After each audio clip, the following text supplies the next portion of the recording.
Discussion naïve, c'est un podcast produit par la Télé du Haut-du-Lac où se retrouvent Vanessa Girard et Christian Laprise pour parler sans prétention de sujets variés. Chaque épisode est guidé par un thème et chacun s'engage à préparer une chronique en lien avec celui-ci, en plus d'en préparer une dont le sujet sera imposé par l'autre. Bonne écoute!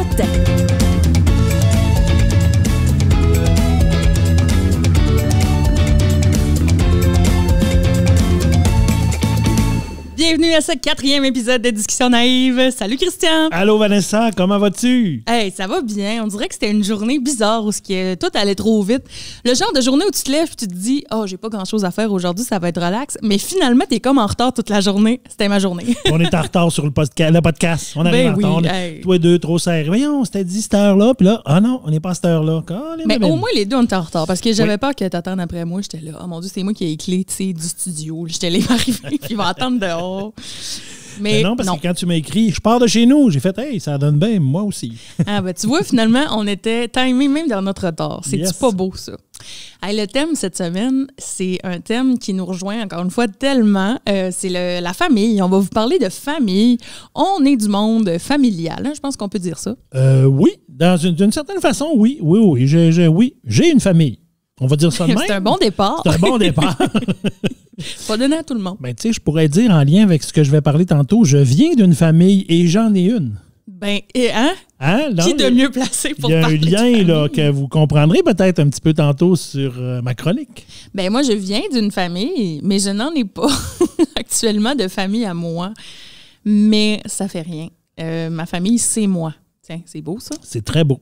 Tu sais, une famille, c'est... J'ai une grande vaste. famille d'amis aussi, il faut dire, qui sont dans ma tête presque de ma famille, tu sais. Bien sûr. Puis moi, je viens d'une famille de 4 enfants et je suis le 3e enfant de 4. Et j'ai 2 frères et une sœur. Donc, on est 3 garçons et une fille. Un petit gars du Saguenay. Donc, mes parents sont originaires du Lac-Saint-Jean. Ma mère est de l'Adoré, mon père est de Saint-Félicien. Ils sont partis en 1963 au Saguenay pour continuer leur étude à l'université et commencer dans l'enseignement, tous les deux. Et puis, c'est de là. Alors, moi, je suis né là et je suis de retour depuis quand même plusieurs années dans le Haut-du-Lac où j'ai plus de famille, étrangement, que j'en avais au Saguenay.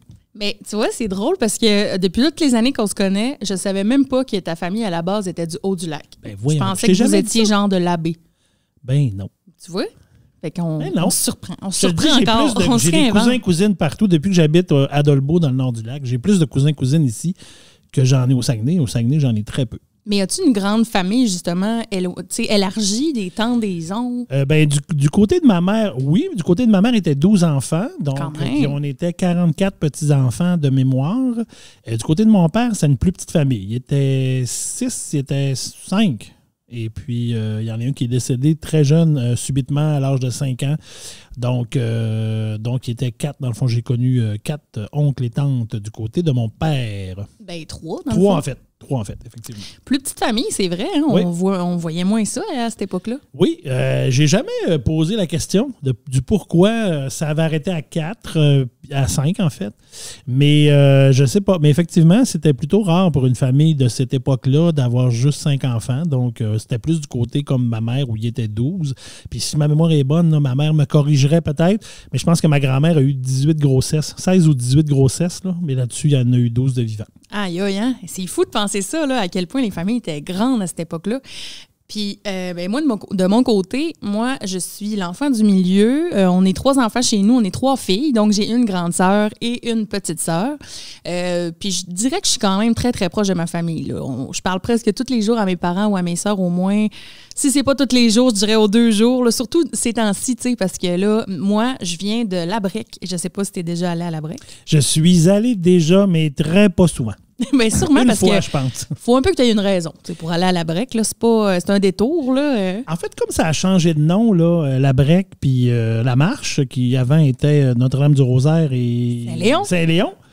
Saint-Léon, c'est lequel? C'est Labrec. Labrec, donc je suis déjà allé à Labrec. Je suis allé en camping, moi, adolescent, à Labrec, une fin de semaine avec des amis. Au domaine le mieux. J'ai aucune idée. C'était sur le bord d'un petit lac, là. Ben oui. Probablement. Le lac Labrec. Probablement. Ben. Écoute, j'ai quelques souvenirs de cette fin de semaine-là qui avait été très cocasse avec des amis. Donc, on était 2 couples là, 18 ans, là, 17, 18 ans à peu près. Là. Donc, on était... oui, je pense que tu m'en as déjà parlé. Ça se peut, ça. Il y avait eu toutes sortes de choses drôles dans cette fin de semaine-là. C'est bien la break, ça. Oui, c'est ça. Là, je vais faire attention. Il y a peut-être des gens qui se reconnaîtraient, mais il y a une histoire de bobette qui restait juste l'élastique. Mais ça, c'est une autre histoire que je pourrais vous parler peut-être un jour. C'est vraiment tentant là, que tu nous le comptes. Moi, je dis que si à la fin, là, on n'a pas sauté là, 1h30 puis qu'on a le temps, tu nous comptes cette histoire-là. Ouais, tu me le rappelles. Puis, on nommera personne. Là. On nomme pas de nom parce que les gens sont à Montréal maintenant, il faut faire attention. Puis moi, du côté de ma mère, il était 7 enfants. Puis j'ai beaucoup de cousines. J'ai très peu de cousins. On est beaucoup de filles, puis on est bien proches, les cousines. Là, évidemment, dans la dernière année, il n'y a pas eu grande activité. Là.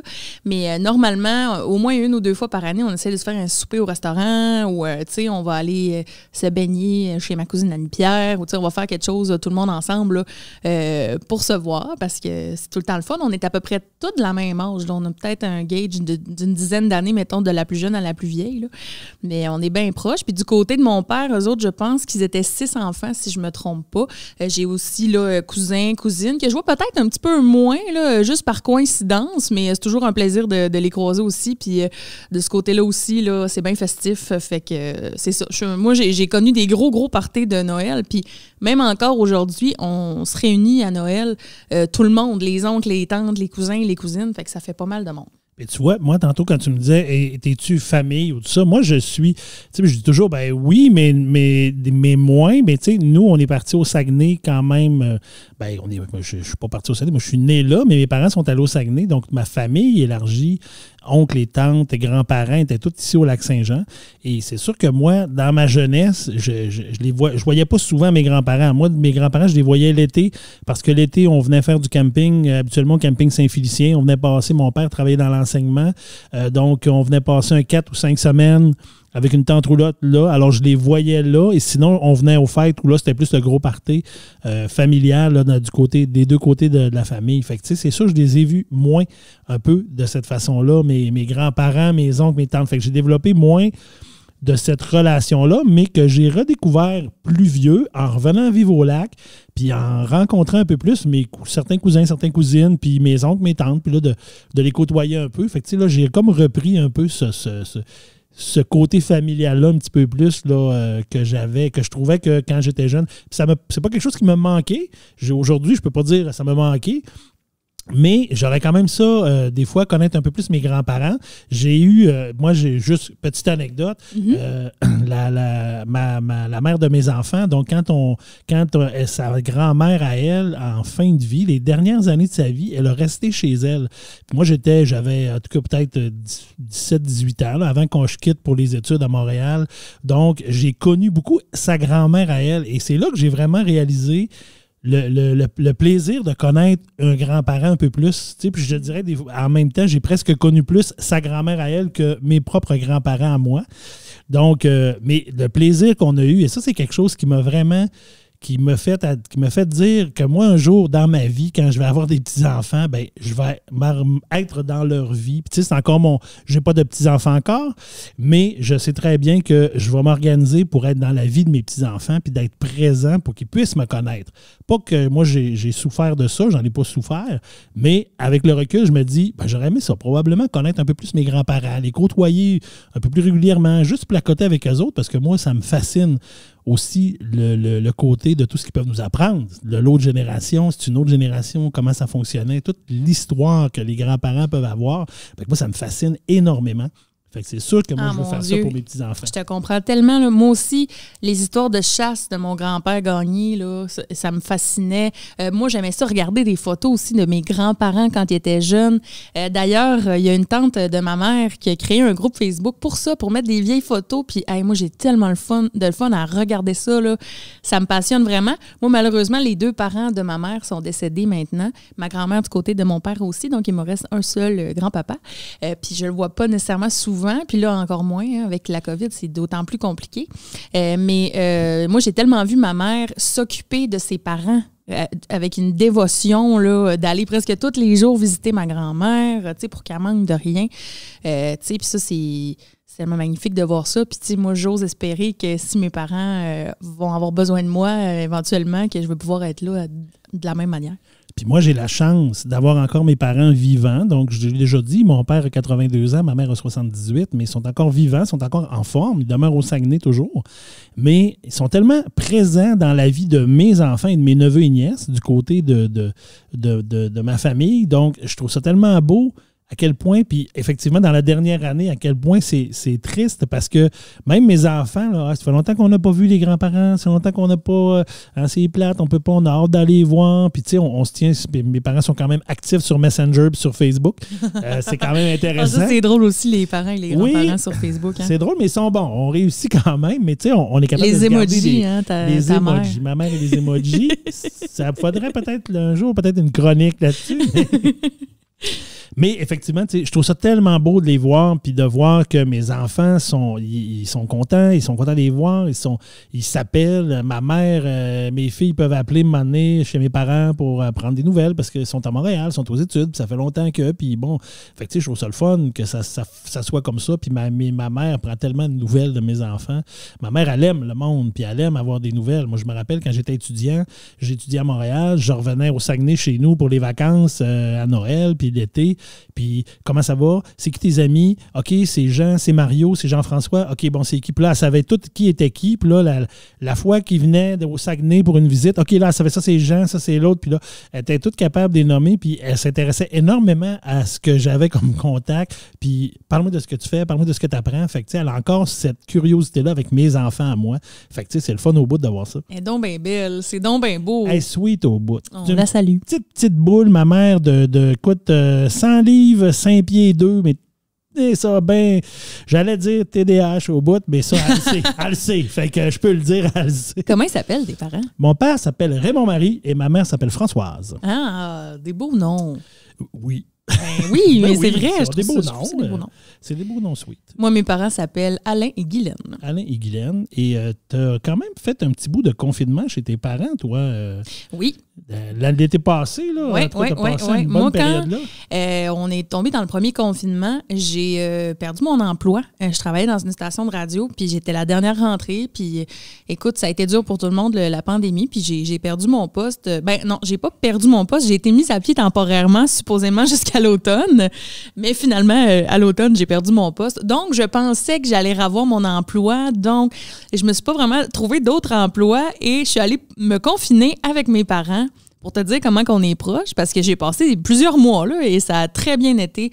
J'ai cuisiné pour eux autres, parce que moi, c'est un peu drôle. Quand je vais chez mes parents, c'est moi qui cuisine. C'est pas ma mère qui me fait à manger, c'est moi qui fais manger à manger à ma mère et mon père. Et j'adore ça. Ils ont toutes les affaires qu'il faut. Ils vont m'acheter tous les ingrédients que j'ai besoin. Puis moi, j'arrive, je fais ma bouffe. C'est ma mère qui fait la vaisselle.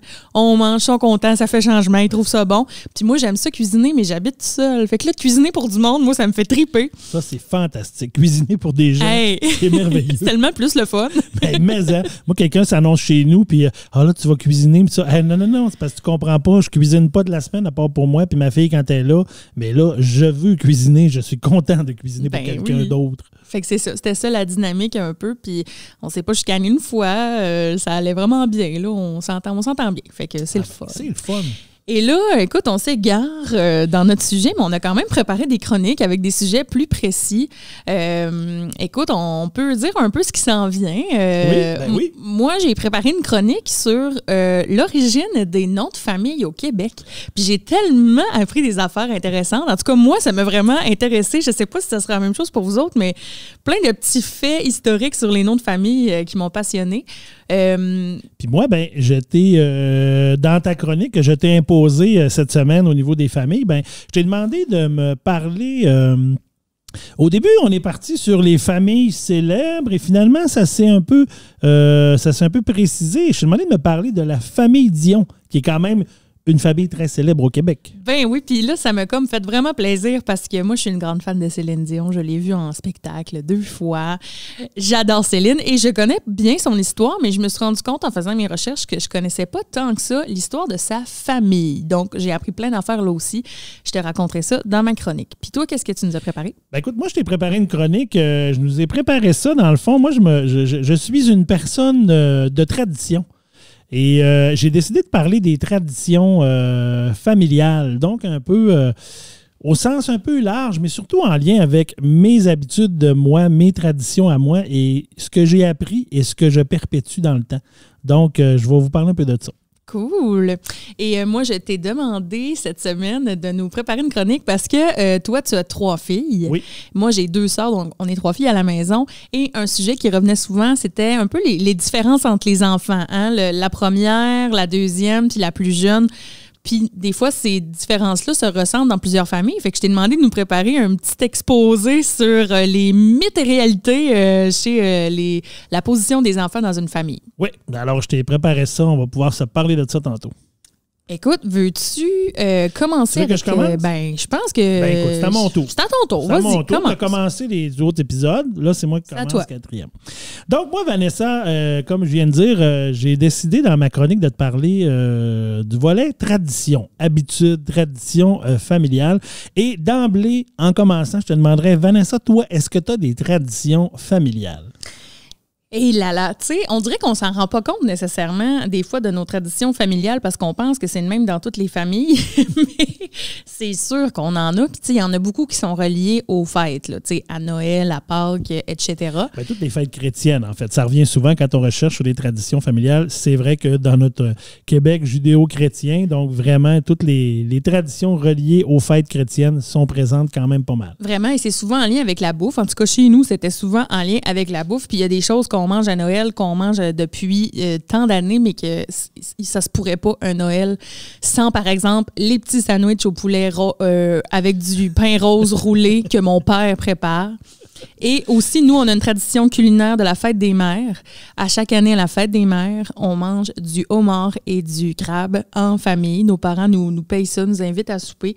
Et puis, c'est un délice. Donc, on fait tout le temps ça à la fête des mères. Quand j'étais plus jeune, on avait aussi d'autres petites traditions qui vont peut-être rejoindre là, ce quoi tu vas nous parler. Si tu veux, on peut passer à ta chronique, puis j'ajouterai. On va en parler un peu dans ce temps-là. Ben moi, dans le fond, ce que je voulais dire, je pense que tout le monde a des traditions en famille, tu sais, dans le fond.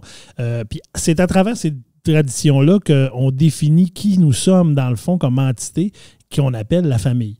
Donc, veut pas, les traditions, ça vient souvent, moi je pense, de nos parents. Donc, on s'en sort pas. Là, souvent, on pense que ça vient de nos parents.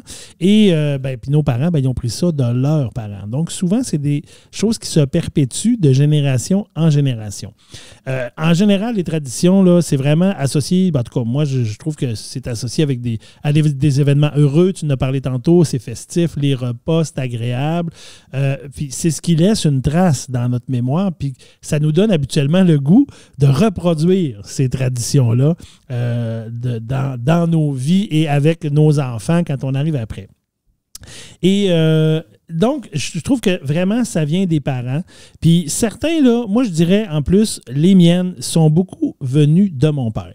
OK. Donc, on va aller vraiment dans les traditions plus. Ben, écoute, j'ai sorti quelques exemples de mes traditions, mais qui me viennent beaucoup de mon père. J'ai parlé de ma mère tantôt. J'aime beaucoup ma mère, mais là, je vais me consacrer un petit peu plus au volet de mon père. Probablement, en étant un garçon, je reproduis un peu ce que mon père faisait. C'est bon. Et une des traditions de mon père, c'est la balade en auto.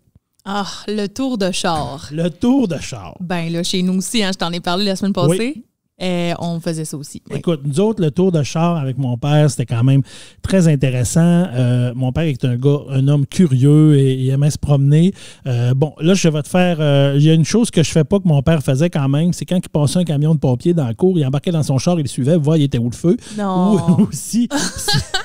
Ou s'il y avait un camion d'Hydro-Québec ou une panne de courant. Si on a une panne de courant chez nous, là, moi, mon père, c'est sûr, il embarquait dans l'auto, puis il cherchait les camions d'Hydro pour voir c'est où le problème, c'est quoi qui s'est passé. J'adore. Puis il revenait, puis là, il nous disait « Wow, ça s'est passé au coin de telle rue, il y a un arbre qui est tombé sur le poteau électrique. » En tout cas, ça, je ne reproduis pas ça, je t'avoue, mais c'est quand même un fait fascinant. Me semble de te voir. Mais je trouve ça fascinant de ce côté-là de mon père. Mais mon père, les balades en auto, puis écoute, encore aujourd'hui, là, à 82 ans, c'est encore une de ses activités préférées. Il est autonome, il conduit son auto. Puis ça l'a vraiment aidé en plus l'année dernière dans toute la COVID parce que ça a été difficile, la COVID, surtout pour les personnes à domicile, les personnes plus âgées, tout le confinement, tout ça. Donc lui, c'est vraiment ce qui l'a aidé à se garder une certaine vie active parce que du jour au lendemain, mes parents ont perdu comme toutes leurs activités qui sont beaucoup associées à l'église, la paroisse et tout ça. Donc tout ça a fermé.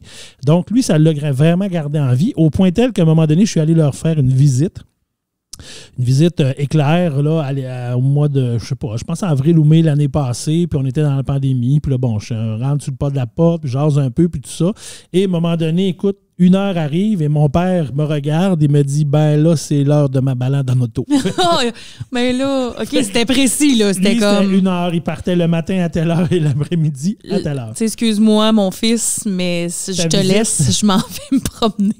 Ta visite était bien agréable, mais je quitte. Et je trouvais ça fascinant, puis je trouvais ça beau parce que lui, c'est sa routine qui l'a gardé en vie, je te dirais, l'année dernière, à travers tout ce qu'il vivait. Là. Et moi, c'était vraiment la balade en auto. Et là, tu parles de ça et je reconnais mon père aussi. Hein, parce que, tu sais, moi, mon père, il conduit des camions. Ben là, il est à la semi-retraite, là, mais il adore tout ce qui est véhicule. Et je pense que mes parents, sans exagérer, je te dirais presque tous les jours de la semaine, vont à Alma. Parce que, tu sais, la break Alma, c'est environ 25 minutes, 20 minutes, je te dirais, avec la nouvelle super voie de contournement. Mais tous les jours, puis des fois, c'est juste pour un café chez Tim, là. Mais c'est comme notre tour est fait. Puis quand je suis allée passer du temps là pendant la pandémie, des fois, j'y allais pas. Là. Des fois, j'étais comme, mais non, moi, non, j'irai pas me promener en char aujourd'hui. Je reste à la maison. Puis eux autres, t'es comme, je sais pas comment tu fais pour rester dans la maison de même 3 jours de suite. Eux autres, tu sais, tu comprends, c'était la même chose. C'était leur sortie. Là. Ils allaient chercher leur petit café. Tu sais. C'est la routine qui développe. Mais moi, ma balade préférée, là, je te partage ça, ma balade préférée quand j'étais jeune, c'est la balade que j'ai appelée Chip Barbecue Pepsi Fromage en crotte. Oh, wow. Donc ça, avec mon père, c'est un très, très beau souvenir de ce que j'ai avec les balades qu'on partait. Quand on partait la fin de semaine, l'été, il faisait beau. « Hey, tu viens-tu, on part en auto? » Je partais juste avec lui. Je me sentais privilégié. Tout seul avec? Étant 4 enfants, je me sentais privilégié d'avoir le droit de partir avec mon père. Il arrêtait au dépanneur. Je m'achetais un chip barbecue, un Pepsi, puis du fromage en crotte. Là, on baissait les fenêtres et on partait. Oh yes! Et c'est dans ces moments-là que j'ai fait beaucoup d'apprentissage parce que quand tu es un père, tu veux transmettre tes connaissances à tes enfants. Donc, écoute, j'ai appris des choses là, étonnantes là, comme tu sais, mon père qui me disait « ça, c'est un rouge-gorge ». On appelle ça un rouge-gorge parce que ça a la gorge rouge. Tu vois, moi, j'ai fait ce genre d'apprentissage-là. Et ça me rappelle vraiment RBO. Tu connais RBO? Ben oui. Tu sais, dans le sketch où ils font la balade, puis le père dit « Regardez les enfants ». Une roche. La fameuse balade à Rigaud. La balade à Rigaud. Papa. Alors, tu sais, moi, c'est un peu ça que j'ai appris. Puis des fois, j'ai constaté en vieillissant qu'il y a des choses qui n'étaient pas tout à fait vraiment, pas nécessairement pas vraies, mais c'était un peu flou. Je me suis aperçu que mais c'est ça, parce que quand t'es père, tu veux pas avoir l'air fou. Ton fils te pose une question, ton enfant te pose une question. Tu trouves une réponse. Mais en vieillissant, je me suis aperçu que, OK, c'était pas tout legit ce qu'il me disait mon père des fois. Oh mon Dieu, mais c'est fou parce que je t'écoute parler, là, puis on dirait que tu parles de mon père. Ça se peut. C'est-tu une affaire de tous les pères? Probablement, parce que je fais pareil. Ça doit être ça. Moi, je me suis rendu compte que des fois, mon père Pas qu'il disait pas la vérité, mais tu sais, qu'il embellissait un peu parce que des fois, à l'école, je disais des réponses à des questions, puis mon prof était comme « non ».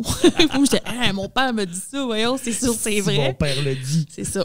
C'est un peu la même chose pour moi, tu sais, dans le fond, de dire, je pense que mon père, tu sais, il faisait son rôle de père, il m'apprenait des trucs et j'adorais ça. Et une des balades, des fois, qu'on allait faire, écoute, moi, je viens du Saguenay, je te l'ai dit tantôt, plus précisément d'Arvida. Et pas loin de chez moi, il y avait le rang Sainte-Anne. Le rang Sainte-Anne, on partait, il y avait un dépanneur juste avant, on pognait ça, c'était un grand rang. Puis quand tu arrivais au bout du rang Sainte-Anne, là, tu avais le rang des bobettes. Pourquoi? Écoute, les bobettes? Mon père ne m'a jamais expliqué le rang des bobettes, mais je pense, avec l'expérience de vie, que j'ai compris ça voulait dire quoi. Mais le rang des bobettes, quand tu tournais à gauche, rendu au bout, là, il n'y avait pas tant d'habitation, c'était plus des champs, puis ça redébouchait un petit peu plus loin dans la ville. Mais si tu tournais à droite, Bien là, à droite, là, c'était des maisons, c'était un rang avec des maisons et tout ça. Et tu débouchais sur la rue Saint-Dominique à Jonquière, où il y avait un petit aéroport d'avions Cessna, de petits avions là, qui était bien, bien le fun. Fait que quand on passait là, je me disais tout le temps, hey, moi, tu vas avoir le plaisir d'avoir un avion décoller ou atterrir. Ça me fascinait.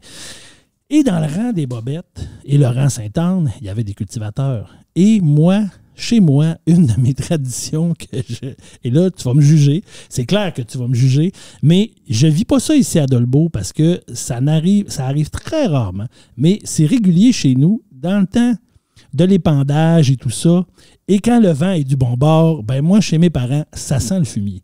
Et moi, l'odeur du fumier, j'aime ça. Là, je te parle pas de l'odeur si je me mets à face drette à Rolta. Là.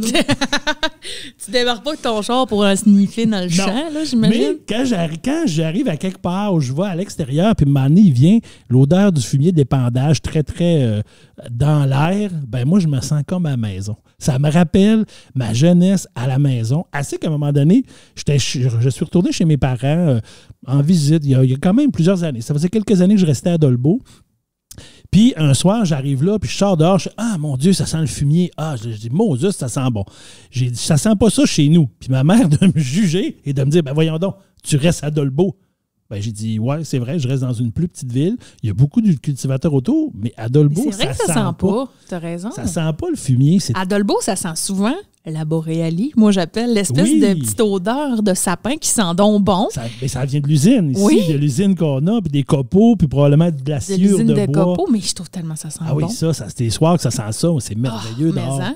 Mais moi, je me sens comme à la maison. Quand ça sent le fumier, ça sert à rien, ça me ramène à chez nous quand j'étais jeune, puis je sortais, puis qu'est-ce que tu veux, je suis bizarre de même, je trouve que ça sent bon le fumier. Ben, tu sais, je te comprends tellement parce que ça vient chercher la nostalgie, en fait, parce que le sens de l'odorat, je cherchais, j'étais l'olfactif, je cherchais vraiment trop loin.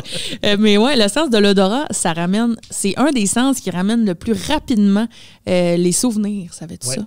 Non, mais oui. Je te dis ça. Mais c'est vrai, parce que c'est vrai que quand on sent quelque chose, une personne, un parfum, moi, ça m'arrive des fois de passer quelque part, puis ben Colin, ça sent une telle, ça sent un tel, ça sent le parfum de la personne. Puis moi, j'ai le nez fin, donc moi aussi. C'est probablement pour ça que j'aime l'odeur du fumier. Mais je te comprends tellement parce que tu sais bien qu'à la break, ça sentait le fumier aussi, là. Fait que je te feel. On est là-dedans, tous les deux.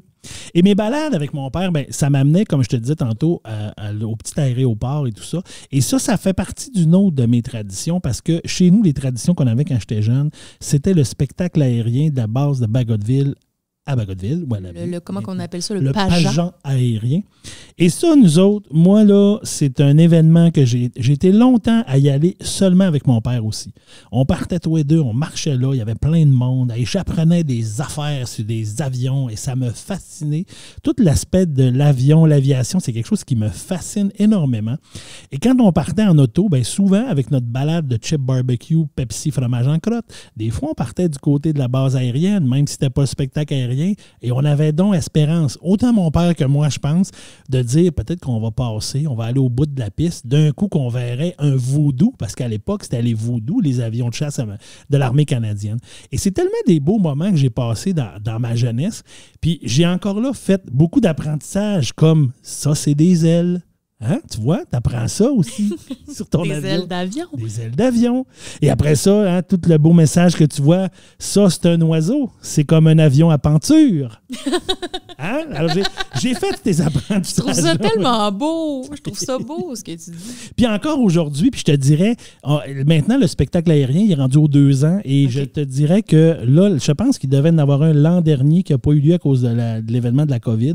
Mais le dernier d'avant, on est encore allé en famille. Mes 3 enfants, j'avais ma soeur qui était là avec ses enfants, mes neveux, mon père et ma mère, même malgré l'âge et tout ça, mon père et ma mère sont là.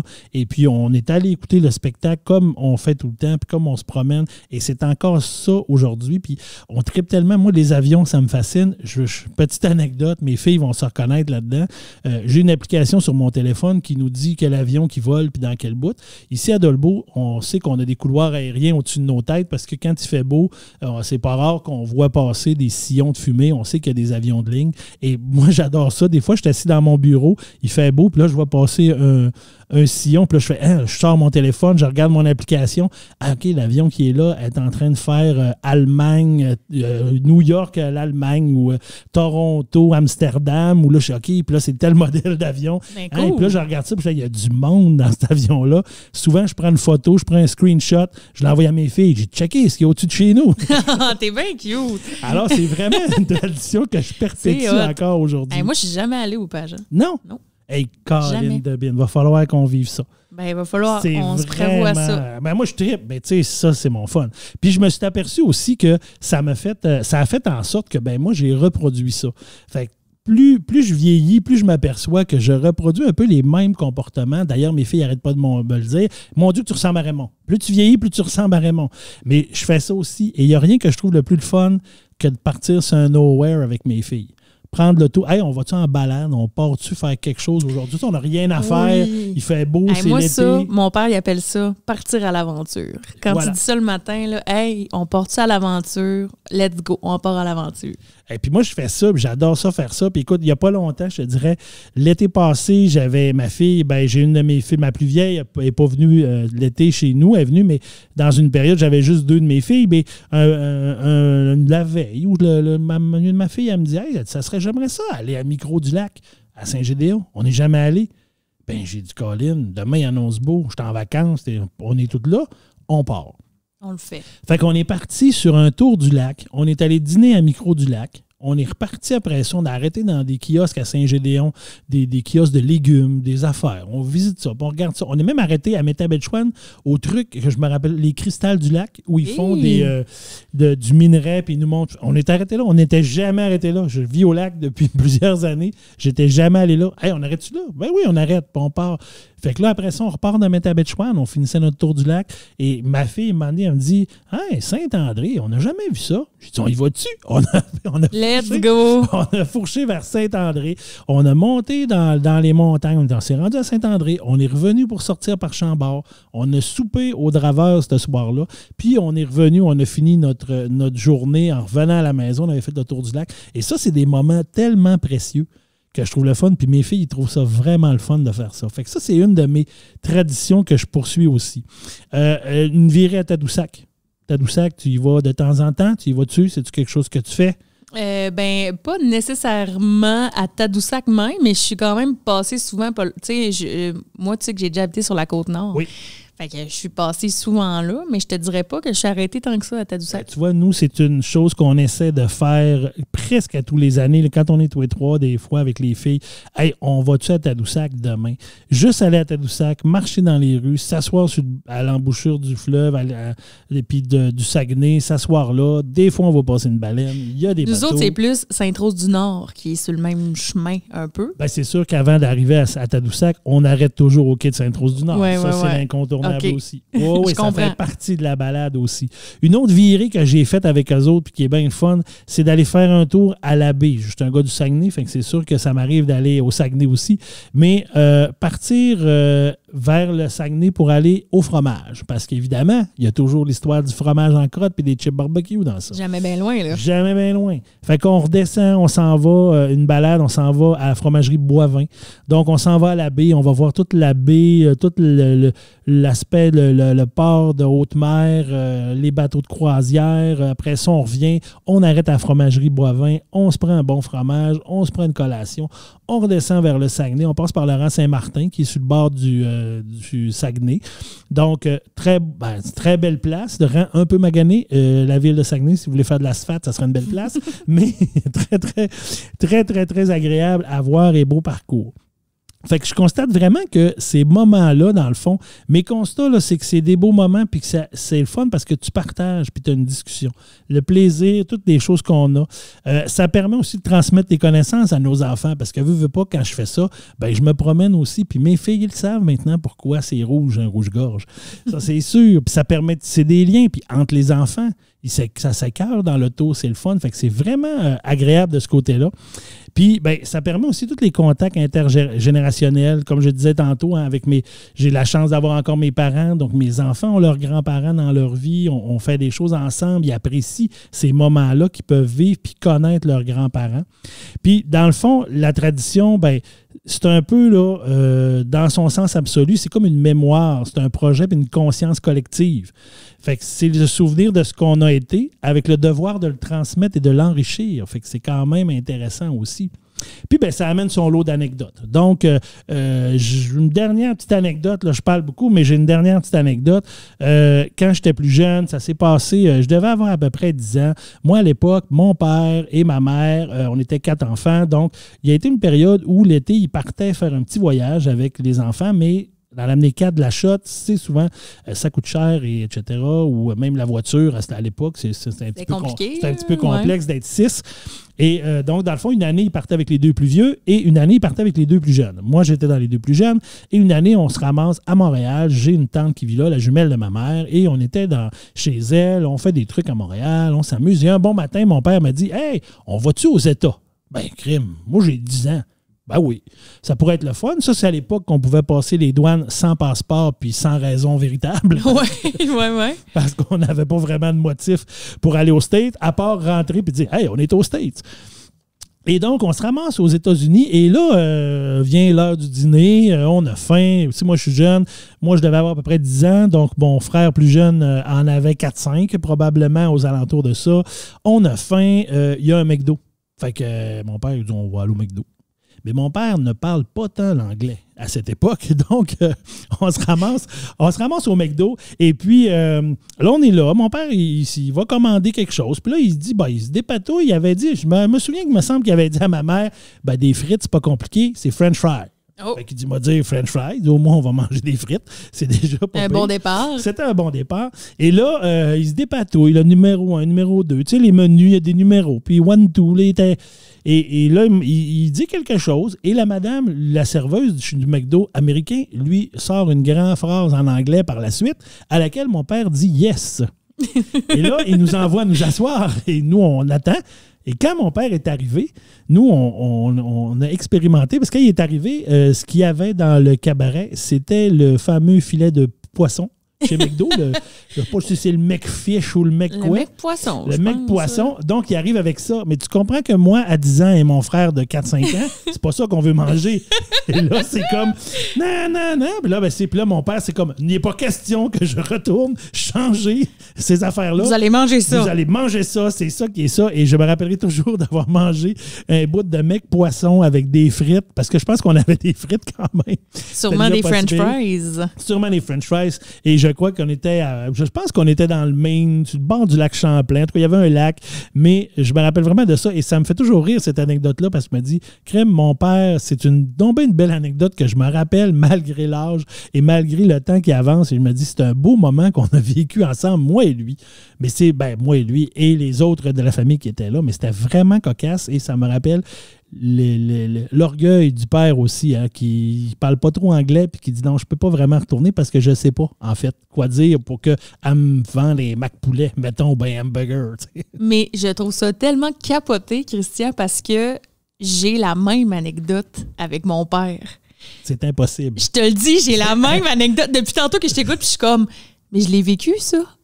Je l'ai vécu, ça. T'es-tu en train de dire que ton père, c'est mon père? Ben là, je suis en train de me poser de sérieuses questions. Je sais que depuis tantôt, je dis, tu me fais penser à mon père, mais il nous est arrivé la même affaire. Écoute, nous autres aussi, on partait en voyage chaque été. Je te raconte ça rapidement, là, mais nous autres, on faisait ça à toutes les vacances de la construction. C'était à peu près le seul moment dans l'année que mon père travaillait pas. Puis on partait les 5, puis on allait visiter quelque part au Québec. On est allé en Gaspésie, on est allé à Sherbrooke à un moment donné, au lac Mégantic en camping. On est déjà allé à Ottawa. Et là, cet été-là, je pense qu'on était dans le coin de Montréal, puis mon père, comme le tien, dit « Hey, on pourrait aller aux États-Unis. » Puis là, ma mère se met à chercher. Dans ce temps-là, c'était des petits guides, là, tu sais, on n'avait pas Internet. Puis, il y a un parc d'attractions, c'est pas loin, c'est à peu près à 1 heure l'autre bord des lignes. On va là. Puis, quand on fait ça, on arrive là-bas, tu sais, après plusieurs, quand même, kilomètres. Le parc d'attractions, il est fermé, mais depuis, on sait pas quand. Okay, tu comprends? C'est à l'abandon, là. C'était un genre de Val-Jalbert, mais pas touristique, là. Mais pas de monde dedans, là. Pas de monde. Fait que là, nous autres, on pleure. Moi, je pense que j'avais 4 ans, là. Je pense que ma petite sœur n'était même pas née. Puis je me souviens que mon père nous a acheté des souvenirs. Il y avait comme une boutique de souvenirs. Puis moi, j'ai eu une espèce de pad de Walt Disney que tu passais le petit crayon puis les couleurs apparaissaient. Puis ma sœur a eu un petit sac en velours avec des genres de petites pierres, de fausses pierres précieuses dedans.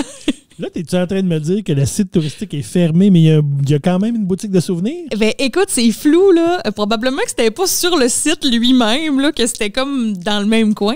Mais là, on avait faim. Fait que là, on se dit, un McDo, on a fait comme vous autres. Un McDo, c'est international, ça va être bon, on va aller là. On s'assoit dehors, on attend. Mon père revient. Tout ce qu'il y a dans le plateau, c'est des sundaes puis des sandwichs à crème glacée. Puis, moi, je pleure parce que j'avais faim, puis c'est pas ça que je voulais. Puis là, ma mère est comme, mais c'est quoi ça? Ça n'a pas de bon sens. Puis il est comme, il y a ça ici, des sandwichs à crème glacée au McDo. Oui, je comprends, mais on peut-tu manger d'autres choses? Un plat principal? Puis comme ton père, il était trop fier comme pour y retourner. Puis c'est comme, non, c'est ça qu'on mange. On mange du dessert. On mange des sundaes puis des sandwichs à la crème glacée. Puis on est reparti à Montréal. Notre voyage aux États-Unis était fini. Hey, mais c'est fou qu'on ait quasiment la même anecdote. C'est vraiment drôle d'avoir à peu près la même anecdote de vie avec nos pères. Ça n'a pas d'allure. Trop d'allure. fiers pour être capable. Trop fiers, puis en même temps dépourvus probablement parce que il ne sait pas comment le dire, comment retourner voir la madame et dire c'est pas une affaire au poisson que je voulais. Je le comprends. En même temps, aujourd'hui, je me dis, mais c'est tellement vrai en plus que c'est pas évident pour eux autres. Tellement quand tu parles pas anglais. Puis là, c'est ça que tu as dans ton assiette. Puis tu te dis, c'est ça que j'ai sûrement commandé. Là, c'est pas de sa faute à elle. Là, tu dis, ça a déjà été assez compliqué de me commander ça. J'irais pas certain dire que c'est pas la bonne affaire.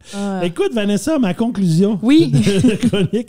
Je terminerai avec une phrase que je dis souvent à mes filles puis que je trouve que c'est vraiment important de savoir d'où l'on vient pour savoir où l'on va. Puis c'est ce qui est, à mon avis, la vraie signification des traditions. Oh, alors, je finis là-dessus. C'est beau. Je m'ennuie tellement de ma famille.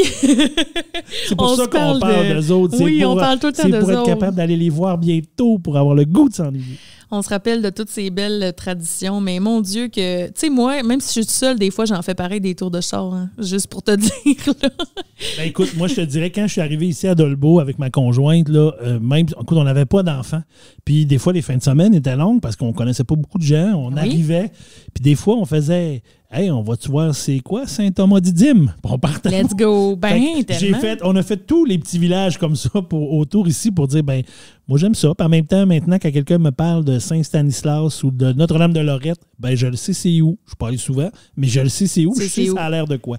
Ben moi, je fais ça encore des fois. Puis à chaque fois que je déménage dans une nouvelle ville, c'est une activité que je fais parce que, tu sais, ça m'est arrivé souvent. J'ai habité à Sept-Îles, à Rimouski, à Trois-Rivières aussi, à Alma, à Jonquière, là, à Dolbeau, à Saint-Félicien, à Saint-Prime. J'ai souvent déménagé dans ma vie. Mais à chaque fois que je le fais, souvent, j'arrive dans une place puis je suis toute seule, tu sais, je connais personne, puis c'est ça que je fais. Je fais des tours de char le soir, ben, à la fin de semaine, j'écoute de la musique, puis j'apprends à me repérer. Tu sais, il y a ça là, ben, il y a un Valentine ici. Hey, ça, je le retiens. Ça me permet d'avoir des repères. Toujours important de savoir où sont les Valentines. Toujours. Les Valentines et les Dolorama. Bon, ben merci beaucoup pour ta belle chronique. J'allais dire deux je sais pas. Deux institutions. Deux institutions de notre groupe alimentaire, de notre tableau alimentaire. Là. Mon Dieu. Excusez-moi, là, je suis perdu dans mes mots. Deux institutions qui nous permettent de survivre. Donc, qui survivent et qui nous permettent de manger selon le guide alimentaire canadien. Ben, merci encore. Puis je vais passer maintenant à ma chronique, si tu le veux bien. Oui. On va parler cette fois-là de noms de famille. Puis ça, là, ça fait longtemps que c'est un sujet qui me tracasse. D'où viennent les noms de famille qu'on a au Québec?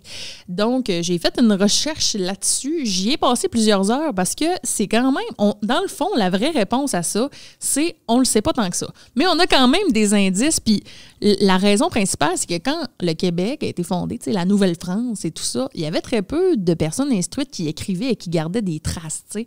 Fait que ça a été quand même long. On s'est beaucoup passé des affaires avec la parole, tu sais. Fait que de le garder à l'écrit pour s'en souvenir aujourd'hui, des centaines d'années plus tard, c'est normal qu'il nous manque un peu quelques détails. Mais comme tu dois t'en douter, la plupart des noms de famille vont nous venir, tu sais, de la France, certains de l'Allemagne, tu sais, de nos ancêtres là, qui arrivaient de loin. Mais il y a une autre affaire que moi, je n'avais pas vu venir, que j'ai trouvée très intéressante. Fait que, dans le fond, il y a beaucoup de noms de famille au Québec qui viennent de l'armée. Oh, de l'armée. De l'armée. Parce que... tu m'intrigues, là. Hein, c'est intriguant, hein? Parce que, en fait, si on commence par le début, en 1539 exactement, le roi de France, François Ier, invente un peu, si tu veux, le baptistère. Donc, il exige que chaque nouveau-né ait un prénom et un nom de famille. Puis, ça va être la même chose aussi en Nouvelle-France. Donc, on va commencer à notarier les naissances. Donc, c'est à partir de là qu'on pouvait plus dire ça, c'est le numéro 1, numéro 2, numéro 3. Oui, il fallait donner un nom. Okay. Exactement. Et là, il y avait, comme je le disais tantôt, peu de gens qui écrivaient, tu sais, fait que c'était beaucoup les curés ou les notaires là, qui faisaient de manière officielle, donnaient le nom de famille. Et ça, c'est une raison pour laquelle on va trouver plusieurs orthographes différents. Tu sais, des fois, ça va être un I ou un Y, 2 T ou juste un T. Tu sais, on va retrouver ça un peu partout, dépendamment des régions, des fois. Puis, des fois, avoir juste tout simplement des erreurs là, qui ont été faites à cause qu'on écrivait beaucoup au son. Et là aussi, avec ça, ben, il y avait de plus en plus de gens. Hein, avec la colonisation, il y avait plein de gens qui arrivaient ici, puis il y avait beaucoup de nouvelles naissances. Puis, on donnait souvent les mêmes prénoms. Pierre, Louis, Joseph, Jean. Fait que là, ça devenait mêlant, tu sais. Fait que là, on s'est dit, ouais, là, c'est vrai que ça va prendre comme une espèce de deuxième nom qu'on appelait le patronyme ou le surnom, puis qui est devenu plus tard aussi nom de famille.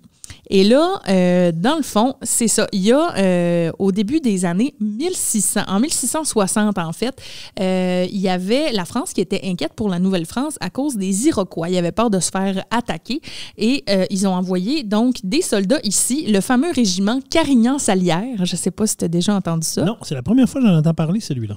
Et puis, il y avait 1000 soldats dedans à la base qui sont arrivés ici pour défendre la Nouvelle-France. Et dans l'armée française, il était pratique et courante de donner aux soldats des noms de guerre, qui étaient en fait des surnoms. Donc, quand tu arrivais dans l'armée, tu avais comme un moment de recrue, là, j'imagine, et dans ce moment-là, on te donnait un surnom, puis ça pouvait pas être le même que personne d'autre dans ton régiment. Et c'était pour plein de raisons. Comment ils étaient déterminés, en fait, on le sait pas vraiment. Tu sais, des fois, c'était quelque chose de simple, là, comme, mettons, lui, il est grand, ça va être le grand. Lui, il est petit, ça va être petit.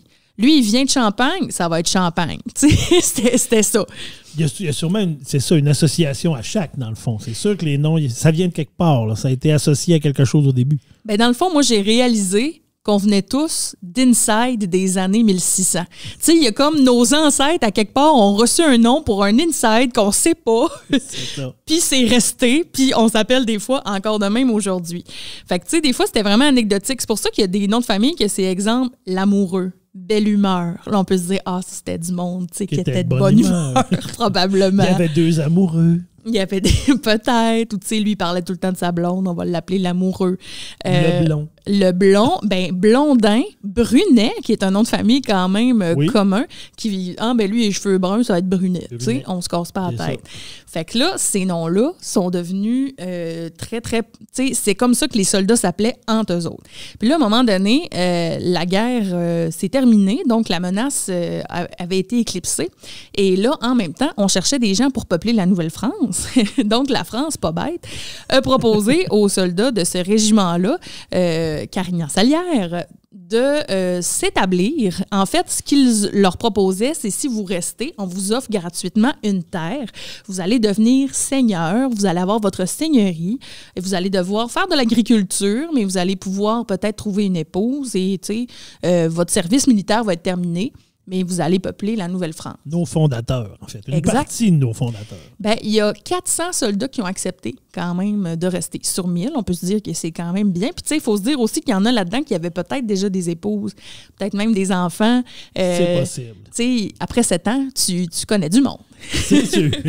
Fait que là, ils s'installent sur le bord du fleuve. Mais là, entre eux autres, là, ils se connaissent sur leur surnom de guerre. Hein? Fait que, tu sais, si tu as passé 7 ans, lui, elle l'appelait le grand, ou la rose, ou la tulipe, ou peu importe, ben c'est dur après de changer cette habitude-là. Fait que ces noms-là se sont implantés. Puis, à partir de là, ils ont donné ces surnoms-là à leurs femmes, à leurs enfants, souvent même à leurs animaux, mettons, qui vendaient des moutons. Ben là, c'était les moutons la rose, mettons. Fait que, tu sais, ça s'est vraiment propagé de cette manière-là. C'est ce qui nous reste aujourd'hui de matière à propos de ça. Ben, puis ça me fait faire des liens avec ma famille. Oui? Oui, parce que moi, mon nom de famille, là, je ne sais pas si tu vas parler, mais mon nom de famille, moi, je suis un Laprise. Mm-hmm. Mais je sais que dans mes ancêtres et avant tout ça, c'était des Dagneaux. Et c'était des Dagneaux dits Laprise. Fait que probablement qu'il y avait une histoire qui peut ressembler à ça quelque part. Là. Il y en a un que son surnom devait être Laprise ou quelque chose, mais c'était un Dagneau. Mais finalement, ça s'est transformé avec le temps. Puis à un moment donné, il y a juste Laprise qui est resté. Qui est resté. Puis d'ailleurs, j'ai fait un peu des recherches pour savoir d'où nos noms de famille à nous proviennent. Puis je vais te le dire tantôt. Je me garde ça un peu pour la fin de la chronique. Mais c'est pas nécessairement ce qu'on pense. Tu vas voir. J'ai hâte de voir. Je voulais pas vendre ton punch. J'espère que tu voulais pas parler de ça. Non, mais pas nécessairement. Okay, mais je savais même pas que tu avais un ancêtre d'agneau, dit Laprise, là, écoute.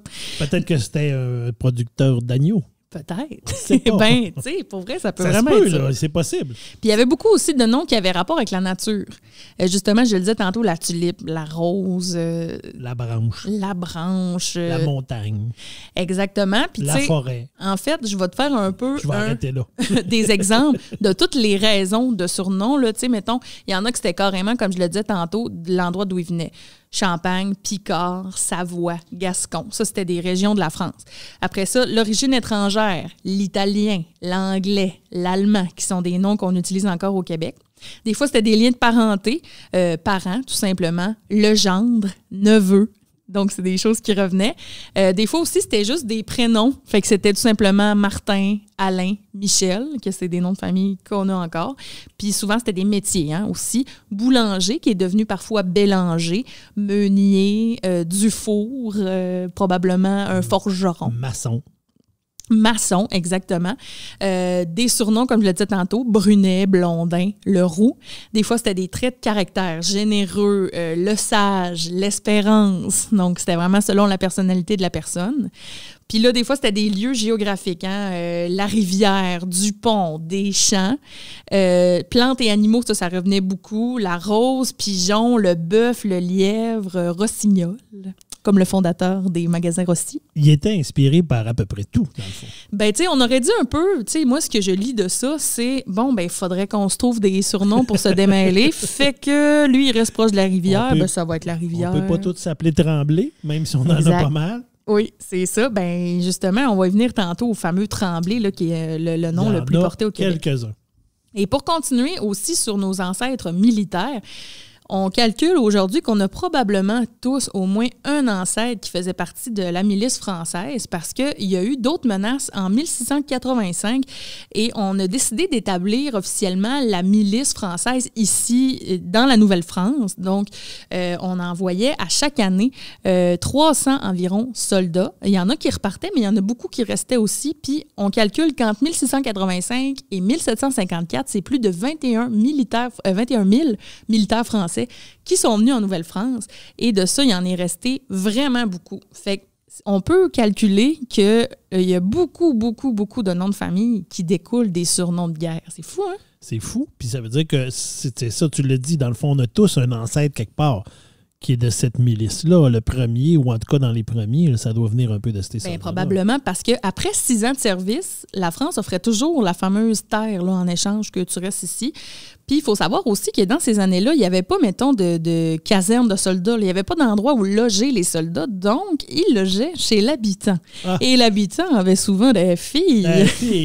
Et quoi de mieux que de jaser près du feu. Un soir de pleine lune. Un soir d'hiver, sur la peau de mouton, près du foyer. Donc, il y a beaucoup de soldats qui ont marié des filles d'habitants et qui ont peuplé, comme ça, le Québec, qu'on connaît aujourd'hui à quelque part. C'est intéressant tout pas ça. Pire, on apprend des affaires. J'aime ça. Je trouve ça vraiment le fun. Et là, on pense, par exemple, à nos noms de famille. Alors moi, je me suis dit Girard, ça vient d'où? Parce que c'est pas comme quelque chose qu'on connaît. Là. C'est dur d'aller s'imaginer. C'est pas un animal, c'est pas de la nature. Exactement. Donc, j'ai appris que Girard, ça vient d'un nom allemand de Gérard. Gerard. Qui veut dire, en fait, gère, ça veut dire lance. Et ard, ça veut dire fort. Donc, lance fort, on pourrait penser. Donc, on lance des affaires fort. Oui, ou on est fort de la lance. Ou on est fort avec une lance. C'est pas clair, mais ça vient vraiment de l'allemand, ça, c'est certain. La prise, bon, là, on se disait peut-être qu'il y avait un ancêtre, qu'il y avait... Électricien? Électricien. Non, l'électricité n'était pas inventée. Ou qu'il y avait une bonne prise. Possiblement, un homme fort. Ben écoute, j'ai des bonnes mains. Peut-être que ça part de là. J'ai quand même une bonne patte de main. Ben, c'est peut-être ça. Mais en fait, ce qui n'en reste aujourd'hui, la légende dit. Et c'est drôle parce que tu disais tantôt Dagneau dit la prise, puis c'était mentionné sur le site de généalogie. Donc, ça vient du premier porteur au Québec qui était Dagneau dit la prise. Et en fait, c'est que lui était originaire d'un lieu qui s'appelait La Prise en France et qui était un endroit qui évoque un pré, un terrain cultivable pris sur les marais et sur des terres caillouteuses. Ben voyons donc. Là, tu es en train de me dire qu'il y a un boulevard à Saint-Félicien de 2 maisons qui s'appelle le boulevard La Prise, mais aussi une ville en France qui s'appelle La Prise? Ben, je pense qu'elle n'existe plus aujourd'hui, mais c'était un lieu de l'époque qui était en France. Fait que c'était une question de lieu. Et moi, ma mère, c'est une gagnée, donc j'ai du sang de gagnée en moi. Fait que je suis allée vérifier ça aussi. Puis nous autres... Sûrement quelqu'un qui a gagné quelque chose. Ben, c'est toujours ça un peu qu'on s'est dit. Tu sais, les gagnés, on est chanceux, on gagne. Hey, c'est pas ça, pas en tout. Un peu comme les Laprise. C'était une localité qui s'appelait Gagne. Et les gens de Gagne, on les appelait les gagnés. Et c'est juste ça. C'est pour ça qu'il y a plein de gagnés aujourd'hui au Québec. Des fois, c'est décevant un peu ce qu'on peut trouver. Hein, c'est poche. C'est juste ça. Il y a aussi la rivière Gagne qui existait en France puis qui a donné son nom à plusieurs personnes. C'est pour ça qu'il y en a beaucoup aujourd'hui. Puis toi, de ton côté, je t'avais demandé le nom de famille de ta mère. Oui, qui est Ouellette. Qui est Ouellette.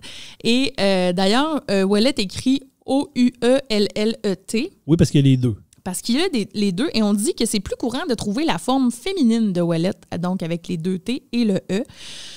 Et ça vient du vieux français œil, écrit O-E-I-L-L-E, qui veut dire brebis. Ben, voyons donc, un dagneau puis une brebis. Un dagneau puis une brebis, je veux dire, on se surprend pas que tu sois frisé, là. Ben, voyons donc. C'est vrai, je suis frisé. J'aime l'odeur du purin. Mon Dieu, ben, tout s'explique. Écoute, là, clairement, fais-moi un baie, là. Ben. Tu te rends compte? C'est fou, hein? C'est vraiment facile. Ben, tu vois, moi, je t'avais dit, parce que tu m'avais demandé c'est quoi le nom de famille de ta mère. Fait que moi, j'avais dit, mais il me semble que les Ouellettes, j'avais entendu une histoire que ça venait de la rivière Ouelle. Je sais pas trop c'est où la rivière Ouelle, mais il y a une rivière. La rivière Ouelle, c'est pas dans le coin de la rivière du Louvre et Rimouski? J'ai aucune idée. Ça se peut. Je pense mais que oui. C'est peut-être une légende que je me suis mis dans ma tête tout seul aussi. Ça se peut. Mais c'est peut-être vrai aussi, là. Mais les premiers, mettons, Ouellette, c'était à cause de la brebis. Ben, Caroline de Bin, je suis content de savoir ça. Et là, peut-être qu'on se demande le nom de famille le plus populaire au Québec, les Tremblay, qui représentent 1,76 % de la population. En passant, c'est pas tant que ça, parce qu'il y a des pays comme en Danemark ou en Chine où il y a des noms de famille qui représentent des fois 15-20 % de la population. Fait qu'on a vraiment des noms de famille très, très variés au Québec, même si on a l'impression des fois de voir souvent les mêmes. Donc, les Tremblay, oui, ça vient tout simplement de là où pousse le peuplier tremble. Donc, ça vient de l'arbre, le tremble. Ça n'a rien à voir avec la terre qui tremble.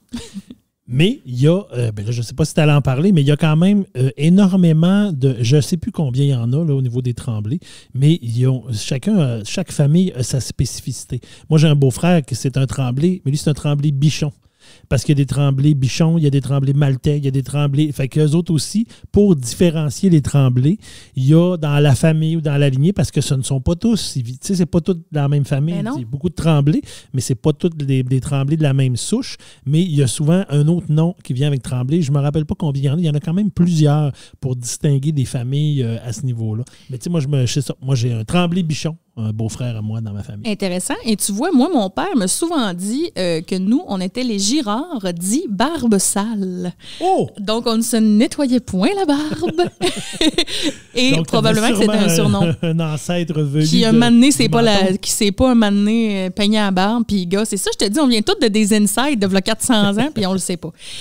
Puis, en terminant, les Girard se classent 18e au Québec au niveau du nombre de personnes qui ont ce patronyme-là. Et sais-tu, les Laprise, vous êtes combien? combien on est en tout? On est sur quel rang? Non, pas vous êtes combien, mais Sur dans quel rang vous êtes. Ouais. Écoute, je dirais qu'on doit être loin parce qu'il ne doit pas en avoir tant que ça. Là. C'est pas un nom très prisé, non? Priser la prise. Moi, j'avais le top 1000, mettons. Fait que tu peux dire un chiffre entre 1 et 1000. Je vais dire, on doit être le 600e. 594e. Oh, mais je suis donc bien proche. T'étais vraiment proche. C'est hot. Puis si on se fait rapidement le top 5, là, premier Tremblay, deuxième Gagnon, troisième Roy, quatrième Côté et cinquième Bouchard. Ah, tu vois, je pensais qu'il y aurait eu des Simard là-dedans, mais Bouchard, c'est dans la région peut-être, mais là, dans tout le Québec. Il y en a plus un peu. Alors voilà, c'est ce qui conclut l'histoire. C'est vraiment intéressant. Moi, j'aime ça au bout. Ça m'apprend. Écoute, moi, c'est ça. J'ai des brebis. Tu vas appeler ta mère demain pour lui dire. Maman, ça a l'air qu'on vient d'une brebis. Maman! Tellement que je vais dire ça, mon père. Qu'est-ce que tu me dis là? On vient d'une brebis. Je suis né d'une brebis, maman. Et ma mère, en tout cas, c'est une autre histoire, mais elle a été longtemps dans le mouvement des brebis de Jésus et elle adore les brebis. Je vais pouvoir dire que ça vient probablement de là. Oh mon Dieu, c'est super intéressant, Vanessa. J'adore ça. Tu m'apprends des affaires, puis moi, apprendre des choses, c'est le fun. J'espère que les gens vont apprendre des choses aussi. Vraiment, vraiment intéressant. Écoute, moi, maintenant, tantôt, tu me l'as dit, tu m'as demandé de te parler des mythes, des réalités sur les rangs de la fratrie, donc dans nos enfants. Tu l'as dit tantôt, tu viens d'une famille de 3, tu es la deuxième de ta famille, donc... le jambon de la sandwich. Eh oui, hein, c'est ce que je vais discuter un peu tantôt. Qu'est-ce qu'on dit de ça? Écoute, il y a une croyance populaire qui dit que l'aîné des familles serait le plus intelligent. Le deuxième serait le plus... là, on se concentre sur les familles de 3 parce que tout était souvent expliqué en termes de 3. Là. Quand on est 4 comme dans la mienne, en tout cas, j'imagine que les 2 du milieu peuvent compter pour le deuxième. Et le deuxième enfant d'une famille, c'est souvent, dans la croyance populaire, le rebelle. Ah oui. Ça, je pense que oui. Vanessa, là, je te connais quand même. Ah là, j'entends mes sœurs faire oui, tellement. Ben oui, c'est sûr, là. Le petit mouton noir de la famille. Ouais. Et le bébé, le plus jeune, ben c'est souvent le chouchou. Ah oui.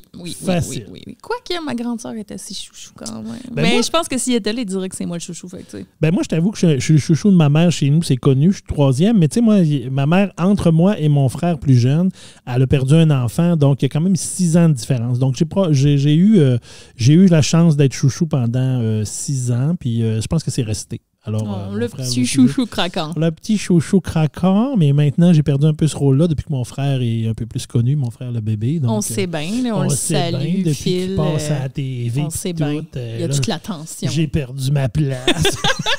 Ben non, je ne l'ai pas perdu. Mais est-ce que vous entendiez bien quand vous étiez jeune, vu que vous aviez une grande différence? Écoute, on s'entendait bien, mais on chicanait tout le temps. Ah ben, je veux dire, c'est ça. Puis écoute, je dirais que l'une des anecdotes qu'on se rappelle souvent, c'est qu'à un moment donné, je ne sais plus, écoute, on chamaillait dans le sous-sol. Mon père était tanné, le classique, mon père qui fesse sur le plancher, puis qui vous allez-tu arrêter, puis etc. Puis on venait d'arrêter. Mon frère avait peut-être... Philippe avait à peu près, c'est peut-être 5-6 ans, là, 7 ans peut-être. Fait que moi, j'en avais 6 de plus, 10, 11, 12, je sais pas trop. Et puis, on venait d'arrêter de chicaner, là, on s'était calmé. Bon, moi, j'étais sur le divan, lui, il était comme à genoux. Puis, à un moment donné, ça a sonné à la porte de chez nous. Puis, moi, je me suis levé comme une balle pour aller voir c'était qui. Et en me levant, lui, il était comme à genoux sur le bout du pied, si tu veux, et je lui ai pilé sur la cheville. Et je lui ai fait une entorse au 3e degré. Oh boy! Mais ça a toujours passé sur mon dos que c'était de ma faute. Même si je me défendais, elle disait oui, mais on venait d'arrêter de chicaner, là. C'est juste parce que ça sonnait à la porte. Là, il est même pas là, fait que tu peux dire ce que tu veux, rétablir la vérité une fois pour toutes. Je l'ai rétabli, il y a pas dans une histoire de famille il n'y a pas longtemps, mais là, je suis content de le dire en ondes. Ils vont pouvoir arrêter de me dire que c'est de ma faute. Mais bref, j'ai regardé un peu les études qu'il y avait là-dessus parce que étonnamment, pas étonnamment, mais il y a des études un peu sur tout et il y a effectivement des études sur le rang dans la fratrie. Donc, effectivement, il y a des études qui tendent à démontrer que la première affirmation que l'aîné est le plus intelligent, ça serait véridique. Là, si on croit le Journal of Human Resources de 2016, ça serait vrai. Ça se peut. Toi, ta sœur que je connais, c'est-tu la plus vieille ou c'est l'autre? Celle que tu connais, oui, c'est la plus vieille, ma sœur Marie-Ève. Parce que j'en connais une, Marie-Ève, c'est la plus vieille. OK. Donc, selon 2016, ce serait ça. Et qu'elle doit être contente. Elle doit être contente, là. On la voit, hein? Ah, je l'entends sourire.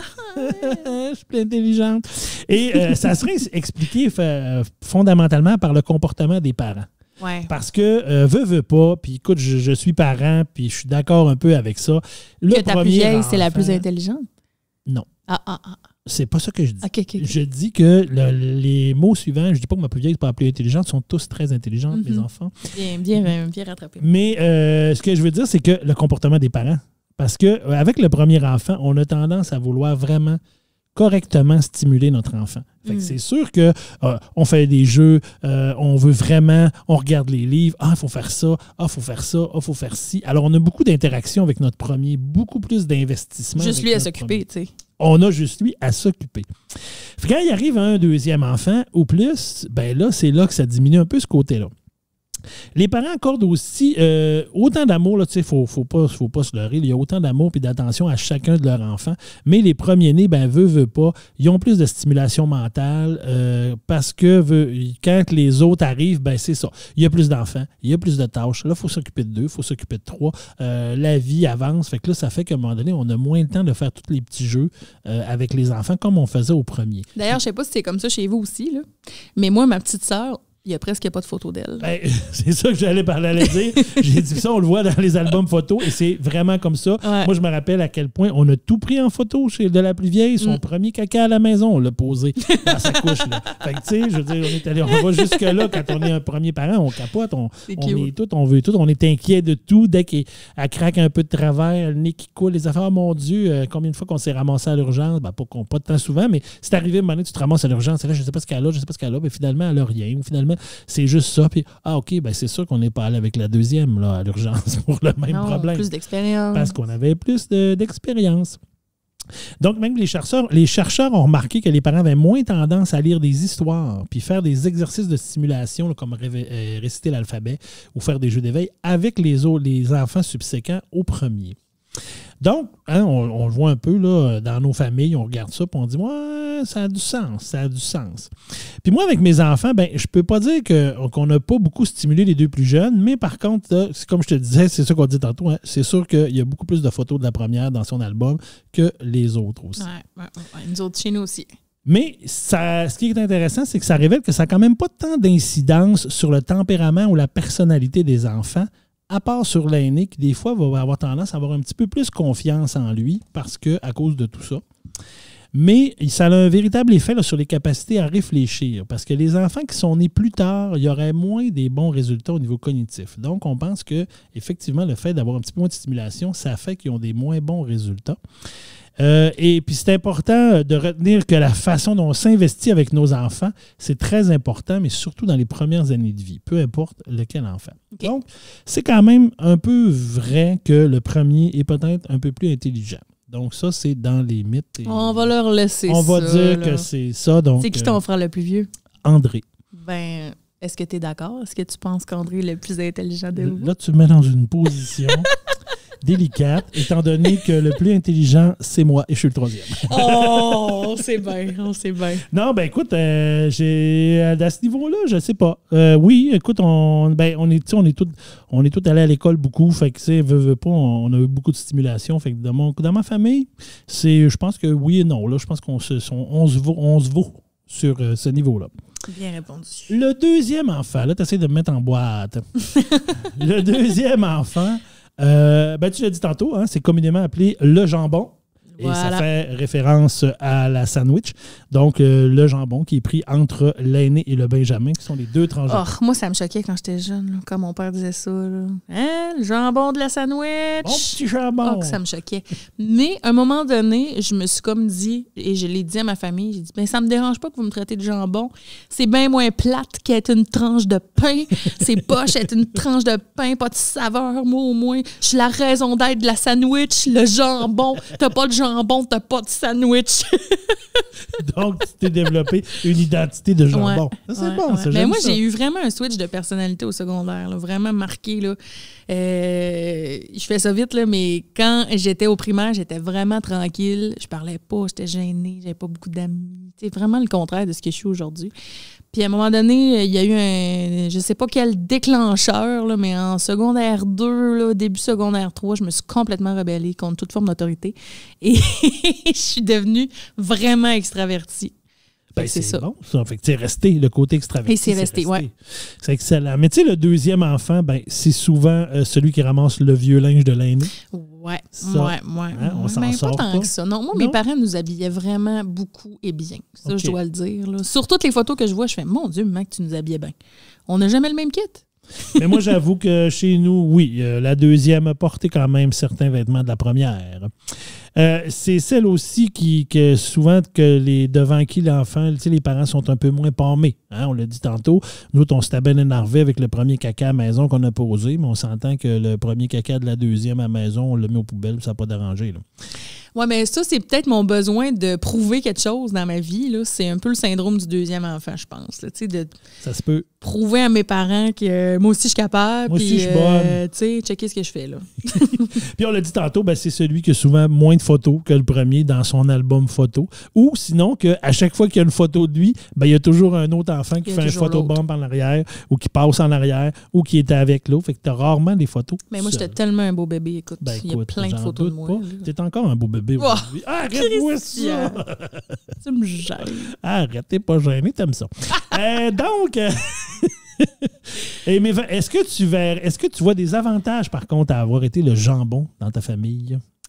Oui, parce que je pense, là, je l'avoue enfin, là, mes sœurs vont être contentes, mais je pense que mes parents ont quand même été plus lousses avec moi sur certaines affaires. C'est bon, ça, parce que le premier enfant, c'est celui qui tape la trail. Ouais. Donc, effectivement, quand le deuxième arrive, souvent, c'est plus permissif un peu qu'on parle de l'heure du coucher, qu'on parle, quand on est plus vieux, des sorties, de la consommation d'alcool et tout ça. Les parents ont un petit lousse de plus avec la deuxième et les troisièmes et les subséquents que le premier, où là, c'est différent.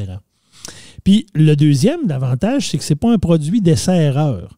Parce que quand tu as le premier, tu ne sais pas comment être parent. Fait que tu fais des erreurs. Mais habituellement, tu ne les fais pas au deuxième. Fait que tu as la chance d'avoir plus. C'est vrai, plus d'expérience. Les techniques d'éducation sont plus peaufinées au deuxième. Fait que tu sais, des fois, c'est plus strict, mais on ne met pas de gin dans le biberon pour dormir. C'est important, ça. Les choses dangereuses, comme les médicaments qui traînent à portée de main, ça ne va pas là. Donc, on a appris, le premier a fait la trail. Bien, puis être le deuxième, c'est aussi avoir une idole. Parce que veux pas, sûrement que ta soeur la plus vieille a été à un moment donné ton idole. Ben, je sais pas. Non. Ouais, sûrement. Mais c'est parce que moi puis ma soeur, là aujourd'hui, tu nous connais toutes les deux, puis tu le sais qu'on est full proche, puis on est full amis. C'est une de mes meilleures amies, mais on s'est très longtemps chicanés, mais comme vraiment chicanés. Là, on s'entendait pas bien pour 1000 raisons, pour toutes nos différences aussi, parce qu'on est vraiment deux personnes quasiment opposées. Là, on est vraiment différentes. Vous ressemblez tellement physiquement. En plus. Ben, physiquement, j'arrête pas de vous le dire quand vous vous ressemblez. C'est vrai que tu me le dis tout le temps, mais c'est vrai qu'en vieillissant, on le remarque aussi. Mais quand j'étais, mettons, quand on était au secondaire, parce que, tu sais, on a 4 ans de différence, puis j'ai 4 ans de différence aussi avec ma plus petite sœur. Puis avec ma grande sœur, il y avait un clash. Écoute, on s'entendait pas. On chicanait pour tout puis pour rien, puis on se ressemblait pas en tout. Puis en vieillissant, à un moment donné, ces choses-là se sont réglées. Elle a eu même des enfants. Tu sais, à un moment donné, je suis déménagée loin. Puis là, quand je suis revenue, on dirait qu'il y a comme eu un effet qu'on est plus proche maintenant, puis on se ressemble beaucoup plus maintenant. Fait que, tu sais, c'était-tu mon idole? Mais probablement quand j'avais, mettons, 5 ans, oui. Ben oui, là, probablement. C'est un peu ça, je pense qu'ils veulent dire. Quand t'es plus jeune, c'est comme ta grande sœur, ton grand frère, et c'est comme un super-héros. C'est comme... Puis souvent, ben là, toi, comme t'es du même sexe, ben là, peut-être que tu tripais sur ses amis de garçons quand ils venaient aussi, là, les amis garçons. En tout cas, ils en parlent. Là, ça arrive des fois, là, où les amis garçons, les amis de filles, là, quand t'es plus jeune, oh mon Dieu, ils sont tellement hot, ils sont plus vieux, ils sont cute, ils sont nice. Peut-être. Mais je me souviens pas beaucoup des amis à ma soeur. Je pense que ma soeur était vraiment tranquille. Tu sais, elle avait ses amis filles, oui, mais je pense qu'elle les amenait pas souvent chez nous. Elle allait plus chez eux. Ah ben c'est bon. Probablement qu'elle ne voulait pas qu'ils soient en contact avec sa petite sœur. Ben parce que c'est clair que quand tu es plus vieux, tu veux pas que ta petite sœur, ton petit frère soit dans tes pattes. Quand quand tes amis sont là. Quand il venait ses amis, là, c'était sort de ma chambre, mon maudit. Et mais être le médian, là, dans le fond, l'enfant du milieu, ben, il y a quand même eu beaucoup d'études qui se sont faites là-dessus au niveau professionnel. Ce qui se dit au niveau professionnel, c'est que souvent les enfants du milieu sont débrouillards, sont indépendants et diplomates. Pas le choix, hein, parce que quand tu arrives le deuxième, souvent, il a fallu que tu fasses tes traces un petit peu. La place du milieu, ça les a appris à être conciliants et ouverts au compromis. Mais ça nous ressemble beaucoup, je trouve. Oui, c'est sûr. Puis ça accorde une grande place à la justice, les deuxièmes, parce que ça l'a appris à la dure. Donc souvent, par rapport aux premiers, ils sont vraiment plus marqués sur la justice. Oh mon Dieu, tellement. Là, moi, mon père me pensait que je serais avocate parce que j'étais tout le temps... fallait que tout soit juste tout le temps. Puis c'est sûr, parce que tout était pour le premier avant, puis quand l'autre arrive, tu dis non, j'existe aussi, moi, je dois avoir des choses. Mais il fallait que ce soit juste aussi pour ma petite sœur. Là. J'étais comme, il fallait que ce soit juste pour tout le monde. C'est pareil pour tout le monde. L'enfant rebelle, là, quand on dit l'enfant rebelle, c'est un aspect de la personnalité qui ferait que des deuxièmes, des agents de changement, voyons, j'ai de la misère à dire. Donc, au niveau de leur personnalité, les deuxièmes enfants rebelles, c'est souvent des agents de changement dans notre société, qu'on dirait. Puis, au niveau des rumeurs historiques, là, les enfants du milieu, ce seraient ceux qui se sont battus plus pour l'égalité, la liberté d'expression et l'abolition de l'esclavage dans l'histoire, au niveau de la justice. Je te parle un peu des derniers. Si on prend une famille de 3. Donc, le petit dernier qu'on appelle souvent le chouchou, ça, c'est celui-là qui a plus de permission, qui a plus de lousse. Puis ça, c'est souvent l'enfant que les parents font bof, il va se lever tout seul, celui-là. Parce qu'il s'élève beaucoup avec les deux premiers. Puis on parle pas, tantôt on parlait au début de nos grandes familles, de nos grands-mères. J'imagine bien qu'à 12 enfants, le dernier, il a dû s'élever pas mal tout seul dans ma famille parce que là, c'est les autres, c'est les frères et sœurs qui l'élèvent dans ce temps-là. Mais comment on l'a gardé, là, ma petite sœur, là, on la gardait, là, puis comment qu'elle a été gâtée de mes parents, mais de nous autres aussi. Là, oui, puis moi, je me suis fait tellement garder par mon frère le plus vieux parce que, je suis le troisième, mais écoute, mon frère le plus vieux, il gardait beaucoup chez nous quand on était plus jeune. Mais il y a quand même des études là, qui se penchent quand même sur le petit dernier de famille là, au niveau professionnel et au niveau de la personnalité. Donc, souvent, on dit qu'au niveau professionnel, les derniers de famille, c'est plus des artistes que des PDG. Puis ça, c'est une étude de Career Builder. Donc, les aînés des familles ont plus de fonctions de manager, puis les derniers sont plus prompts à prendre des risques. Donc, on va faire des emplois comme architecte, écrivain ou acteur. Et ça, je ne veux pas chez nous, je peux te dire que ça c'est fit. pas mal ça. Ça fit parce que le côté artistique, il est plus fort vers le bas, un peu plus. On a tous un côté artistique, mais effectivement, mon frère, il en fait une carrière, donc on sait que lui, c'est un petit peu plus ça. Les plus jeunes sont souvent plus drôles, plus détendus que les plus vieux. Ça aussi, dans ma famille, moi, je te dirais, ça se peut. Mais toi, t'as comme moi, t'as un exemple. Ça fitait. C'est un bon exemple. C'est un bon exemple. Mais moi, je suis pas tellement d'accord là-dessus. Non. Tu vois, ma petite sœur, je la trouve bien stressée. Puis, je dis pas qu'elle est pas drôle. Elle est drôle, mais tu sais... en fait, moi, je suis la seule personne artistique de ma famille. Okay. Ni mon père, ni maman, ni mes sœurs ont le côté artistique si développé que ça. Là, oui, ils vont être créatifs sur certaines choses. Comme ma grande sœur, par exemple, fait de la couture. Puis elle crée des vêtements et tout ça. Ça, c'est cool. Mais moi, j'ai eu jeune la musique. J'ai joué du piano toute mon primaire. Chanter aussi, j'ai toujours aimé ça. J'ai eu des cours de guitare, des cours de dessin, des cours de peinture. J'ai toutes fait ces affaires-là, mais mes sœurs, non. Puis moi, dans ma famille, je te disais tantôt, moi, nous autres, le côté artistique, on l'a un peu tout parce qu'on a tout touché à la musique, le chant, à différents niveaux, à différentes expériences, mais on l'a tout fait un peu de ça.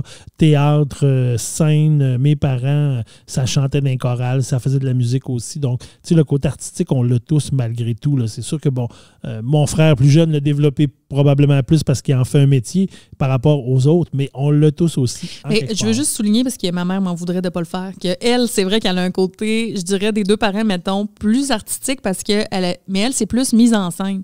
T'sais, elle a organisé beaucoup de spectacles quand elle était jeune adulte. Là, alors, elle organisait des shows. C'est pas elle qui allait chanter, mettons, mais elle animait souvent, puis ce genre d'affaires-là. Ah, c'est bon, ça.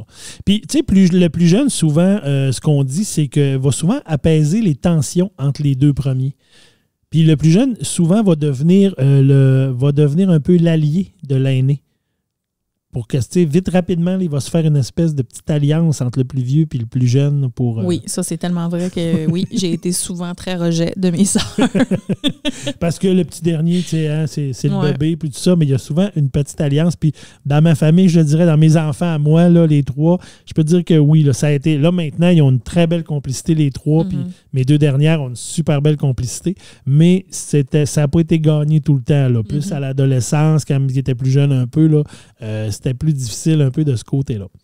Mais écoute, tout ça, Vanessa, en conclusion, que je veux te dire, Tout ça, ben, ce qui est important aussi de dire, c'est qu'on pourrait parler de Stefan Schmockel, qui est des scientifiques de l'Université de Mainz et de Leipzig en Allemagne, qui, eux, dans leurs études, affirment que le rang des enfants dans une fratrie n'aurait aucun impact sur la personnalité, contredisant ici toutes les théories psychologiques éminentes. Alors, Vanessa, d'après toi, c'est vrai ou c'est pas vrai?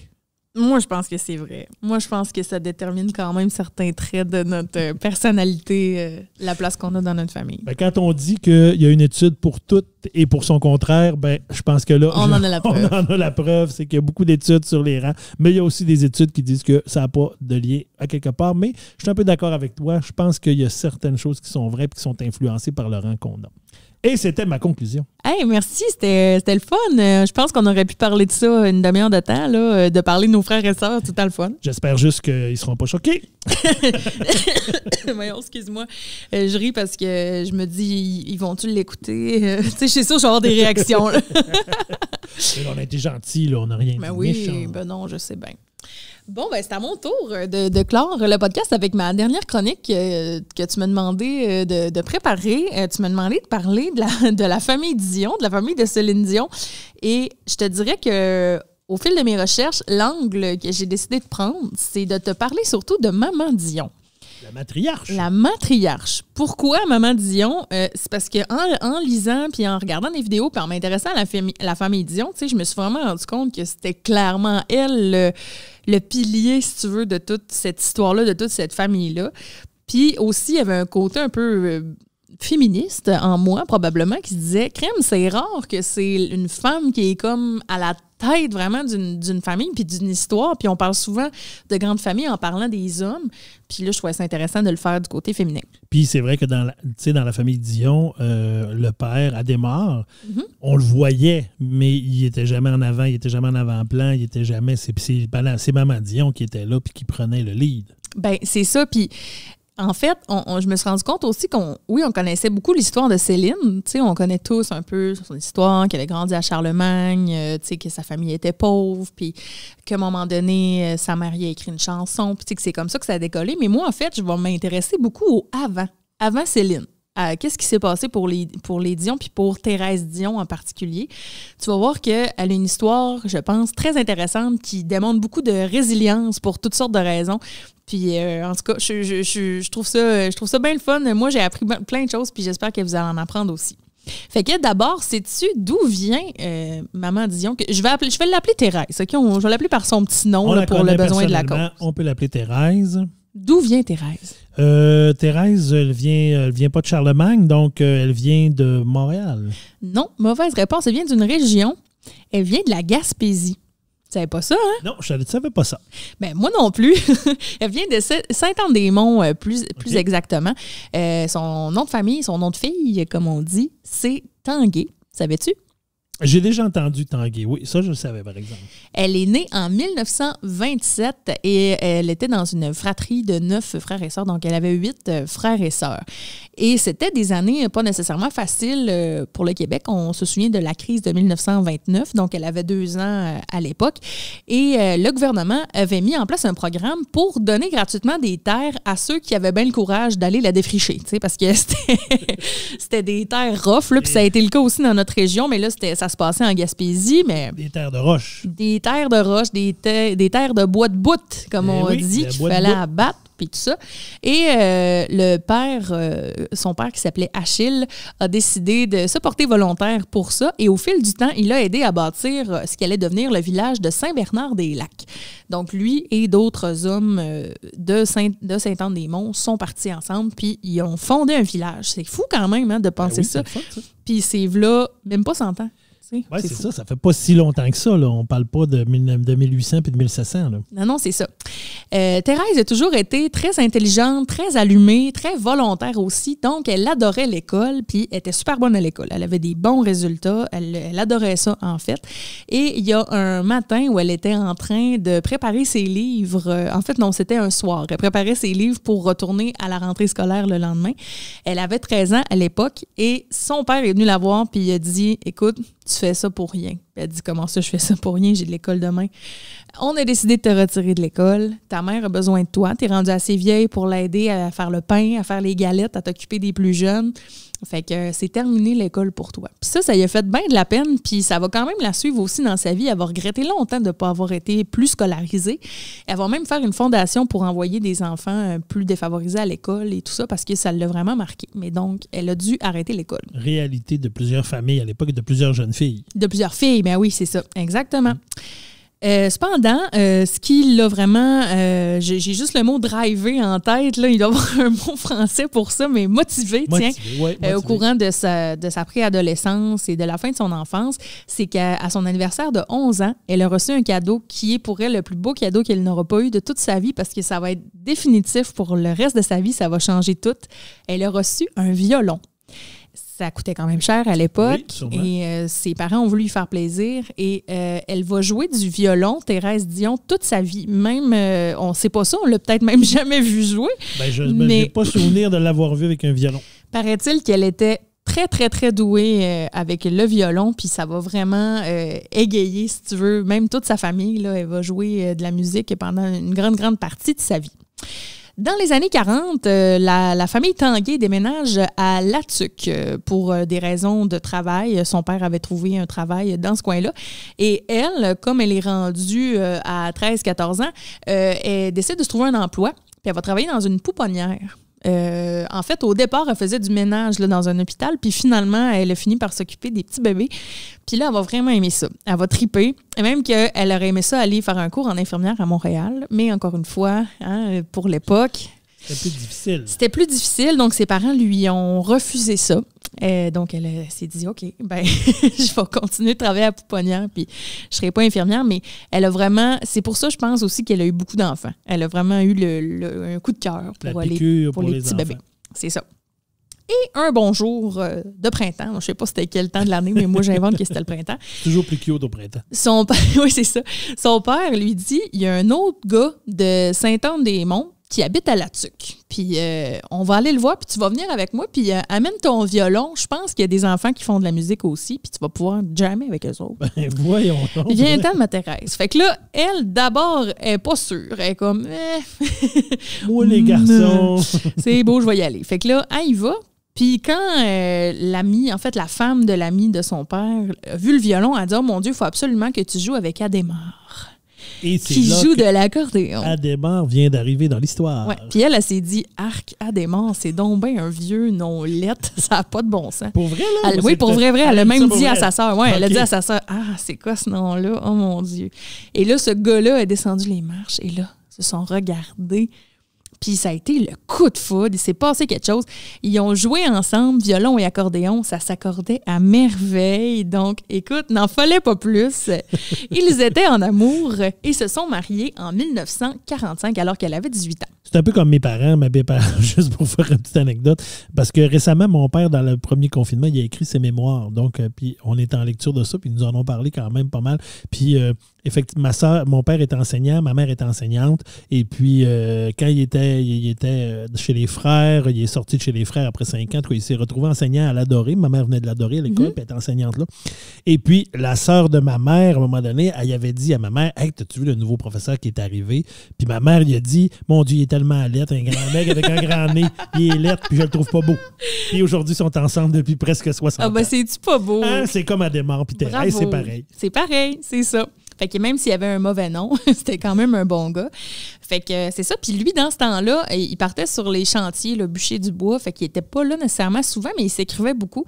Puis il est revenu un bon moment donné au congé de Pâques. Puis là, il a demandé sa main. Puis là, ils se sont mariés.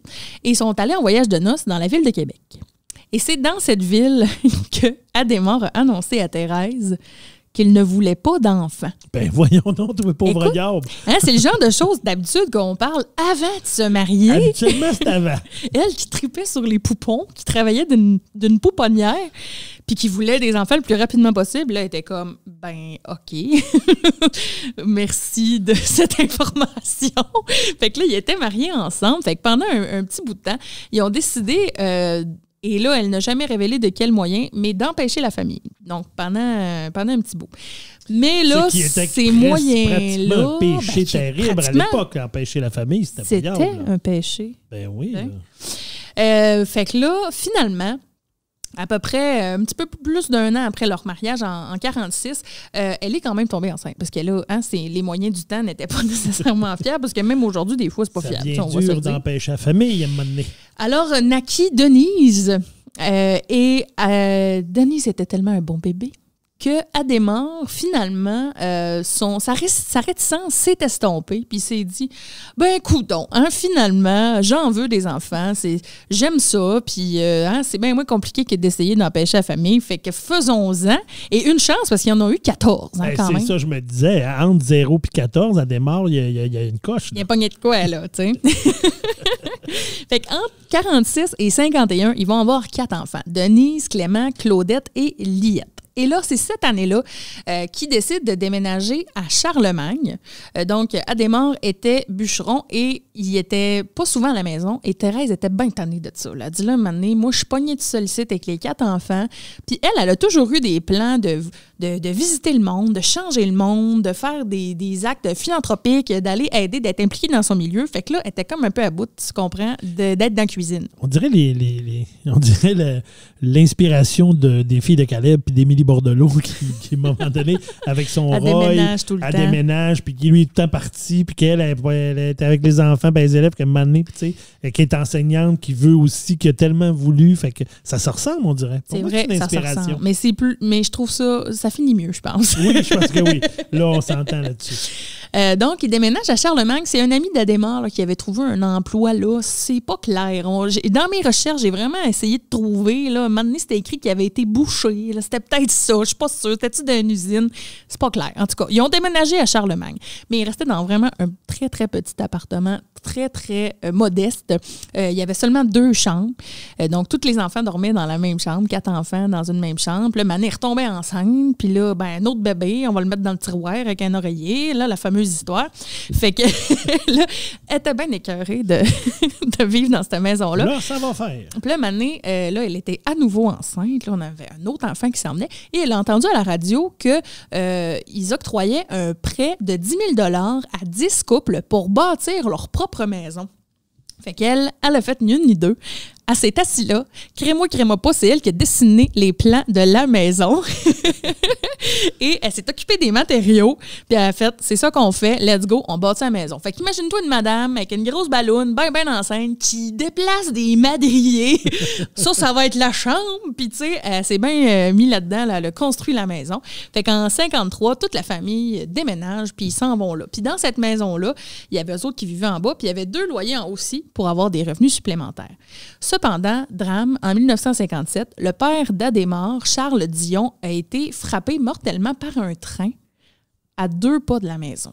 De chez les Dion? De chez Adhémar et Thérèse. Okay. Ouais. Et là, Adhémar, incapable de rester dans cette maison-là, si près du lieu de décès de son père, décide de déménager.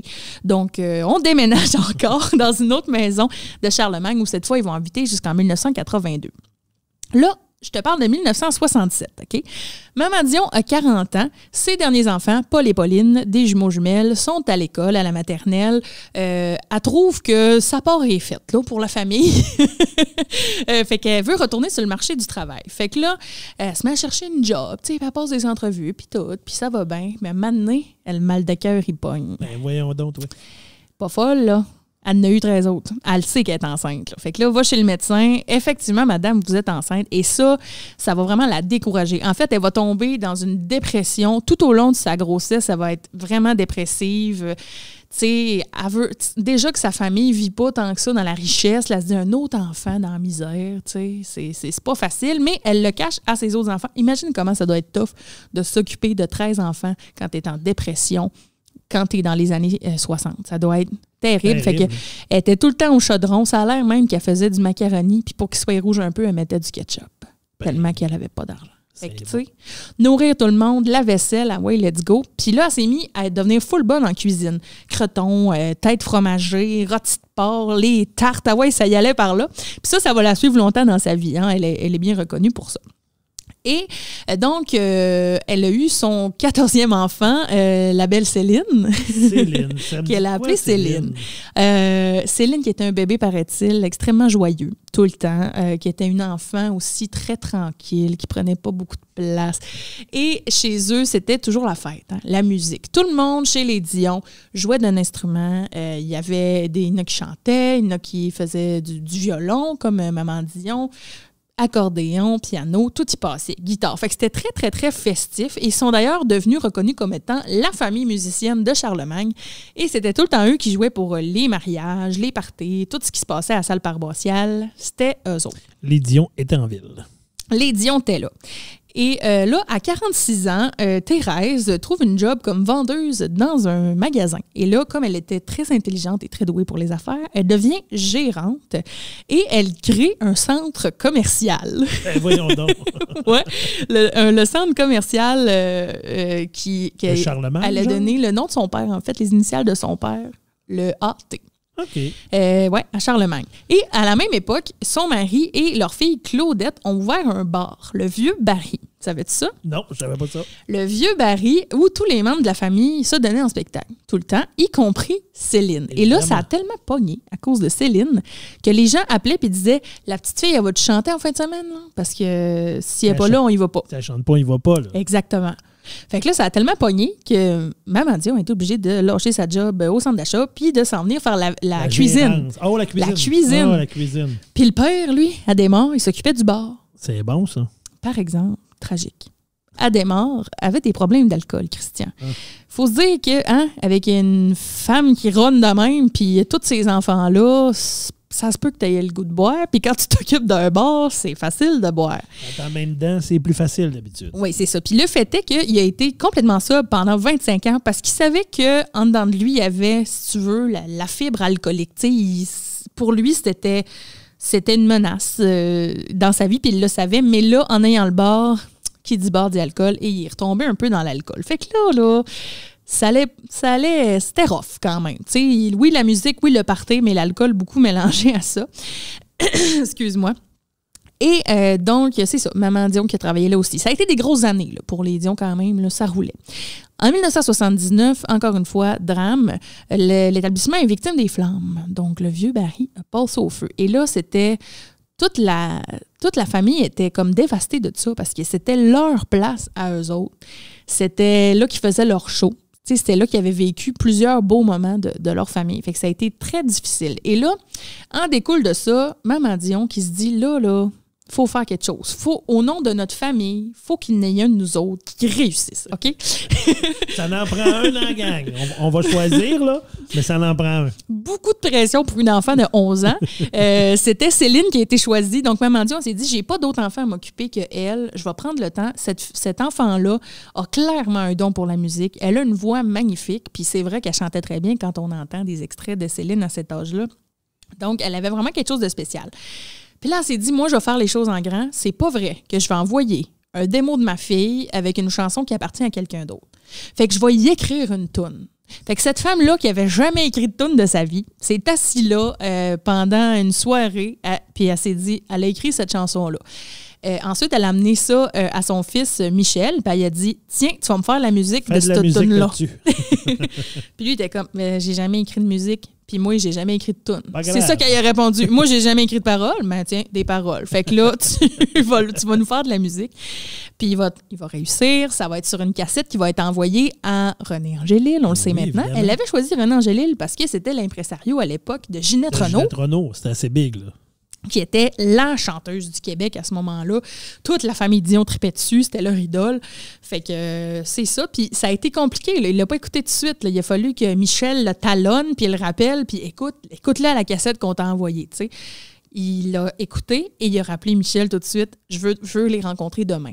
Fait que Maman Dion prend l'autobus avec la petite Céline, se ramasse à Montréal et on connaît un peu le reste de l'histoire. Ben oui. Là, elle va devenir très populaire. Puis, outre la carrière de Céline aussi, Maman Dion a eu une carrière à elle, carrière publique. Elle a eu une émission de cuisine. Oui. Entre autres avec Éric Salvaille. Oui, j'allais dire entre autres avec Éric Salvaille. On n'ose plus trop dire son nom, mais... Ben oui, c'est peu vrai de dire son nom maintenant. C'était avant qu'il soit cancellé. Donc, il y a eu cette émission de cuisine-là, puis elle a aussi commercialisé de sa nourriture, hein, les fameux pâtés, puis les tartes, puis toutes ces affaires-là. Elle a mis sur pied une fondation, la Fondation de Maman Dion, qui remet de l'argent pour des fournitures scolaires pour des jeunes en difficulté, qui a changé la vie de milliers d'enfants, puis pas juste au Québec, là, un petit peu partout dans le monde. Puis je pense que ça nous ramène au début de l'histoire, hein, où elle n'a pas pu y aller à l'école. Ben oui, c'est sûr. Puis elle a vécu ça à travers ça, là, à travers ça. Elle voulait perpétuer ça pour pas que ça arrive à d'autres. Là. Tellement. Puis envoyer 14 enfants à l'école sans qu'ils se fassent écœurer parce qu'ils ont du linge trop petit puis qu'ils ont des crayons trop courts parce que ça fait... C'est ça, exactement. Fait qu'elle elle voulait justement qu'il n'y ait plus le moins d'enfants possible qui vivent, Elle ne voulait pas que les gens vivent ce qu'elle avait vécu, elle. Et il y a une autre affaire aussi de la vie de Maman Dion qui, moi, m'a toujours intriguée, c'est le bout où elle a su que Céline, elle sortait avec René, tu sais. Parce que, imagine, toi qui as des filles... Ça, c'est flou. Toi qui as des filles, imagine ta fille de 17, borderline 18 ans. Là, mettons, ta dernière, elle dit, papa... Je suis en amour par-dessus la tête avec un homme de 44 ans, 2 fois divorcé, et lui aussi est en amour avec moi. C'est sûr que je pète une coche. Ben, avoue. Une crise de cœur. Je sais pas, mais il se passe de quoi? Non, c'est sûr, moi, en tant que parent, en tant que père de famille, je fais comme, ben non, il y a un problème. Qu'est-ce qui se passe, ma grande? Il y a quelque chose qui marche pas, là. Il y en a des amis de ton âge, là, qui sont bien le fun et bien intéressants, là. Et là... Tu sais, aussi, il était relié à sa carrière. Là. Fait que là, tu te dis, là, sa carrière va full bien. Là, si je la force à plus voir cet homme-là, on dit bye à la carrière pour lequel maman dit on a tellement travaillé. Ben oui, quasiment, elle a forcé Céline à faire ça. Là. Si on y pense, là, ben forcé, non. Là, j'imagine qu'elle aimait ça aussi, mais c'est l'idée de Thérèse là, que Céline fasse carrière. Fait que ça a été rough, ça, ce bout-là. Ils se sont pas parlé pendant un bout, puis c'était vraiment, vraiment tough. Il faut se dire que quand Céline avait 13 ans, lui, il en avait 40, là, quand ils se sont connus au début. C'est ça un peu dans cette histoire-là qui a toujours été un peu floue. Là. Quand est-ce que ça a commencé? Quand est-ce que ça a changé de « je suis l'impresario » à « je suis l'impresario et le petit ami », disons. Là, c'était probablement bien avant que nous autres, le public, on le sache. Il y a des chances que oui. C'était pas 2 jours avant. Quand ça a sorti, nous autres, parce que ça faisait un petit bout là, qu'il devait avoir, en tout cas, quelque chose qui se passait. Et selon moi, qui s'intéresse au marketing, c'est le coup marketing du siècle. Là, je veux dire, comment ça que ça a passé? Puis que le monde a fait « wow », tu sais, parce que c'est fou quand même. Je veux pas juger les gens qui ont une différence d'âge, tu sais, ça se peut, mais disons que quand il y en a un qui est vraiment plus jeune, la différence est vraiment marquée. Mais ils ont été ensemble quand même toute leur vie, ils ont eu même 3 enfants. Ils ont fait leur vie ensemble. On le sait, là, que un moment donné, ça s'est réglé, mais il y a juste un détail que moi, j'ai trouvé tellement drôle. Sais-tu qu'est-ce qu'elle a fait, Maman Dion? Non. Elle a envoyé une lettre de menace de mort à René Angélil. Elle l'a-tu signé? Elle l'a signé tout? C'est tellement badass! ouais, elle a envoyé une lettre de menace de mort. Ça a été sa première réaction, genre lâche ma fille, je vais te tuer. Okay. Je sais pas ce que ça contenait. Genre, tu vas finir en pâté. C'était probablement ça. Mais elle a envoyé une lettre de menace de mort. C'est badass. Ben, c'est pas pire, ça. Fait qu'elle l'a haï bien longtemps. D'après moi, elle l'a toujours un peu haï. Il me semble que... Bon, là, dans le reportage que j'ai écouté, dans le documentaire, ça a l'air qu'il s'entendait bien, là, au final, parce qu'il a laissé une chance, mais ça a été un gros morceau. Ben, c'est sûr, un gros. Ça peut pas faire autrement qu'être un morceau, peu importe que tu dis je respecte mes enfants, je respecte leur choix, je respecte ci, je respecte ça. Ça peut pas faire autrement qu'être un gros morceau. Puis c'est aussi... Tu sais, je pense que, en tout cas, comme tu disais tantôt, c'est pas clair quand ça a commencé, mais Céline était probablement mineure là, quand il a commencé. On ne sait pas. On ne sait pas, mais tu sais, mais dans la tête d'un parent, tu fais attends, là, c'est commencé quand? T'es mineur, c'est un adulte beaucoup plus vieux que toi. Tu sais, je ne sais pas si, mettons, Céline avait eu 20 ans ou 25 ans, puis elle est arrivée avec la même situation. Je pense qu'en tant que parent, oui, ça clash peut-être un peu, mais ça clash peut-être moins. Là, d'après moi, en tout cas, moi, si je me réfère à moi, je me dirais, mon enfant, que j'apprends ça, puis là, t'as peu, là, t'as commencé à 13 ans, puis là, on dit pas qu'il y a eu de l'abus ou rien, là, ça veut pas dire ça, mais ça fait réfléchir pareil, là, il s'est passé quoi? C'est confrontant. C'est sûr que ça peut pas bien se passer. Je comprends Maman Dion d'y avoir envoyé une lettre de menace de mort, là. Je pense que j'aurais été limite à la même place. Solide qu'on la comprend, là. Moi, je l'adore. l'admire. Plus j'apprenais des choses sur elle, plus j'étais comme, wow, OK, elle était vraiment badass, cette femme-là. Tu sais, c'est vraiment quelque chose. C'est une femme de tête. Définitivement. Ça, c'est clair. Puis c'est une femme qui avait des rêves. Puis ça, c'est si on a quelque chose à retenir de Maman Dion, je pense que c'est ça. C'est vraiment une femme qui a vécu la misère, là, qui a vécu des affaires tough, mais elle a toujours eu des rêves. Puis elle s'est toujours concentrée là-dessus. Puis tu sais, oui, un jour, ça va arriver, puis un jour, on va réaliser notre rêve. Puis, tu sais, je trouve ça beau. Puis elle s'est pas laissée abattre, non. Dans le fond. Parce que même s'il y a eu des épreuves, on se relève, on se retrousse les manches, on y va, on rebâtit la maison, on change de place, on fait ça, on tourne là. Le bar, là, quand après, on va faire d'autres choses, on met la carrière de la petite. Fait que, tu sais, elle était en action. Ouais, c'est une madame qui était en action. Exactement. Donc, Dieu est son âme, puisqu'elle est décédée le 17 janvier 2020. Elle avait 92 ans. Elle est allée rejoindre Adhémar, qui était décédé. Lui, il a quand même plusieurs années là, d'un cancer. D'ailleurs, elle s'en est occupée là, vraiment beaucoup. Puis elle avait fait une fondation aussi en son nom pour aider les gens en fin de vie. Donc, toute une femme. Puis j'ai vraiment beaucoup, beaucoup d'admiration pour elle à la suite de ces recherches-là. Eh bien, ça conclut bien notre épisode sur les familles. Ben, je pense que oui. Je pense qu'on avait beaucoup de choses à dire. Oui, je pense que oui, parce que ça fait quand même... on a dépassé un peu le temps qu'on se met habituellement, mais je pense que c'était très intéressant tout ce qu'on s'est dit là. Vraiment. Hey, merci, Christian. Puis là, je m'ennuie vraiment de ma famille. Comme à chaque fois qu'on en parle. C'est ça. Puis comme on s'est dit la dernière fois qu'on a enregistré, ben vivement qu'on retrouve des activités un peu plus normales pour que justement on puisse retisser nos liens avec nos familles puis les revoir un peu puis faire des affaires avec eux autres. Exactement. Puis là, on vous invite à nous écrire. Hein? Donnez-nous du feedback. On veut savoir si vous nous écoutez, qu'est-ce que vous en pensez, si vous avez des opinions sur ce qu'on a dit. Venez nous parler de vos familles. On veut savoir ce qu'il y en est. Puis si vous avez des idées aussi de chroniques que vous aimeriez qu'on s'impose ou de thèmes dont vous aimeriez qu'on discute, nous autres, ça va nous faire plaisir. On aimerait beaucoup ça, être capable de faire des thèmes. Si vous nous écrivez là, pour essayer de faire de quoi sur ce que vous nous dites, on aimerait bien ça, être capable de se rendre là. Vraiment. Et là, je te laisse remercier les gens. Ben écoute, on remercie toujours la Télé du Haut-du-Lac, Andréane Bouchard qui nous prête gracieusement les studios, l'équipement, donc pour nous faire notre podcast. On remercie Cédric Cadrette-Martel qui a fait notre jingle qui commence à l'instant. Et Maude Bouchard pour ses scripts, Valérie Dionne pour la voix sur notre introduction. Je remercie Vanessa aussi. Ben, merci mon ami. Qui est mon ami et puis qu'on a donc bien du plaisir à faire ça. Puis merci sur à toi. On se souhaite une bonne fin d'épisode puis on se dit à la prochaine.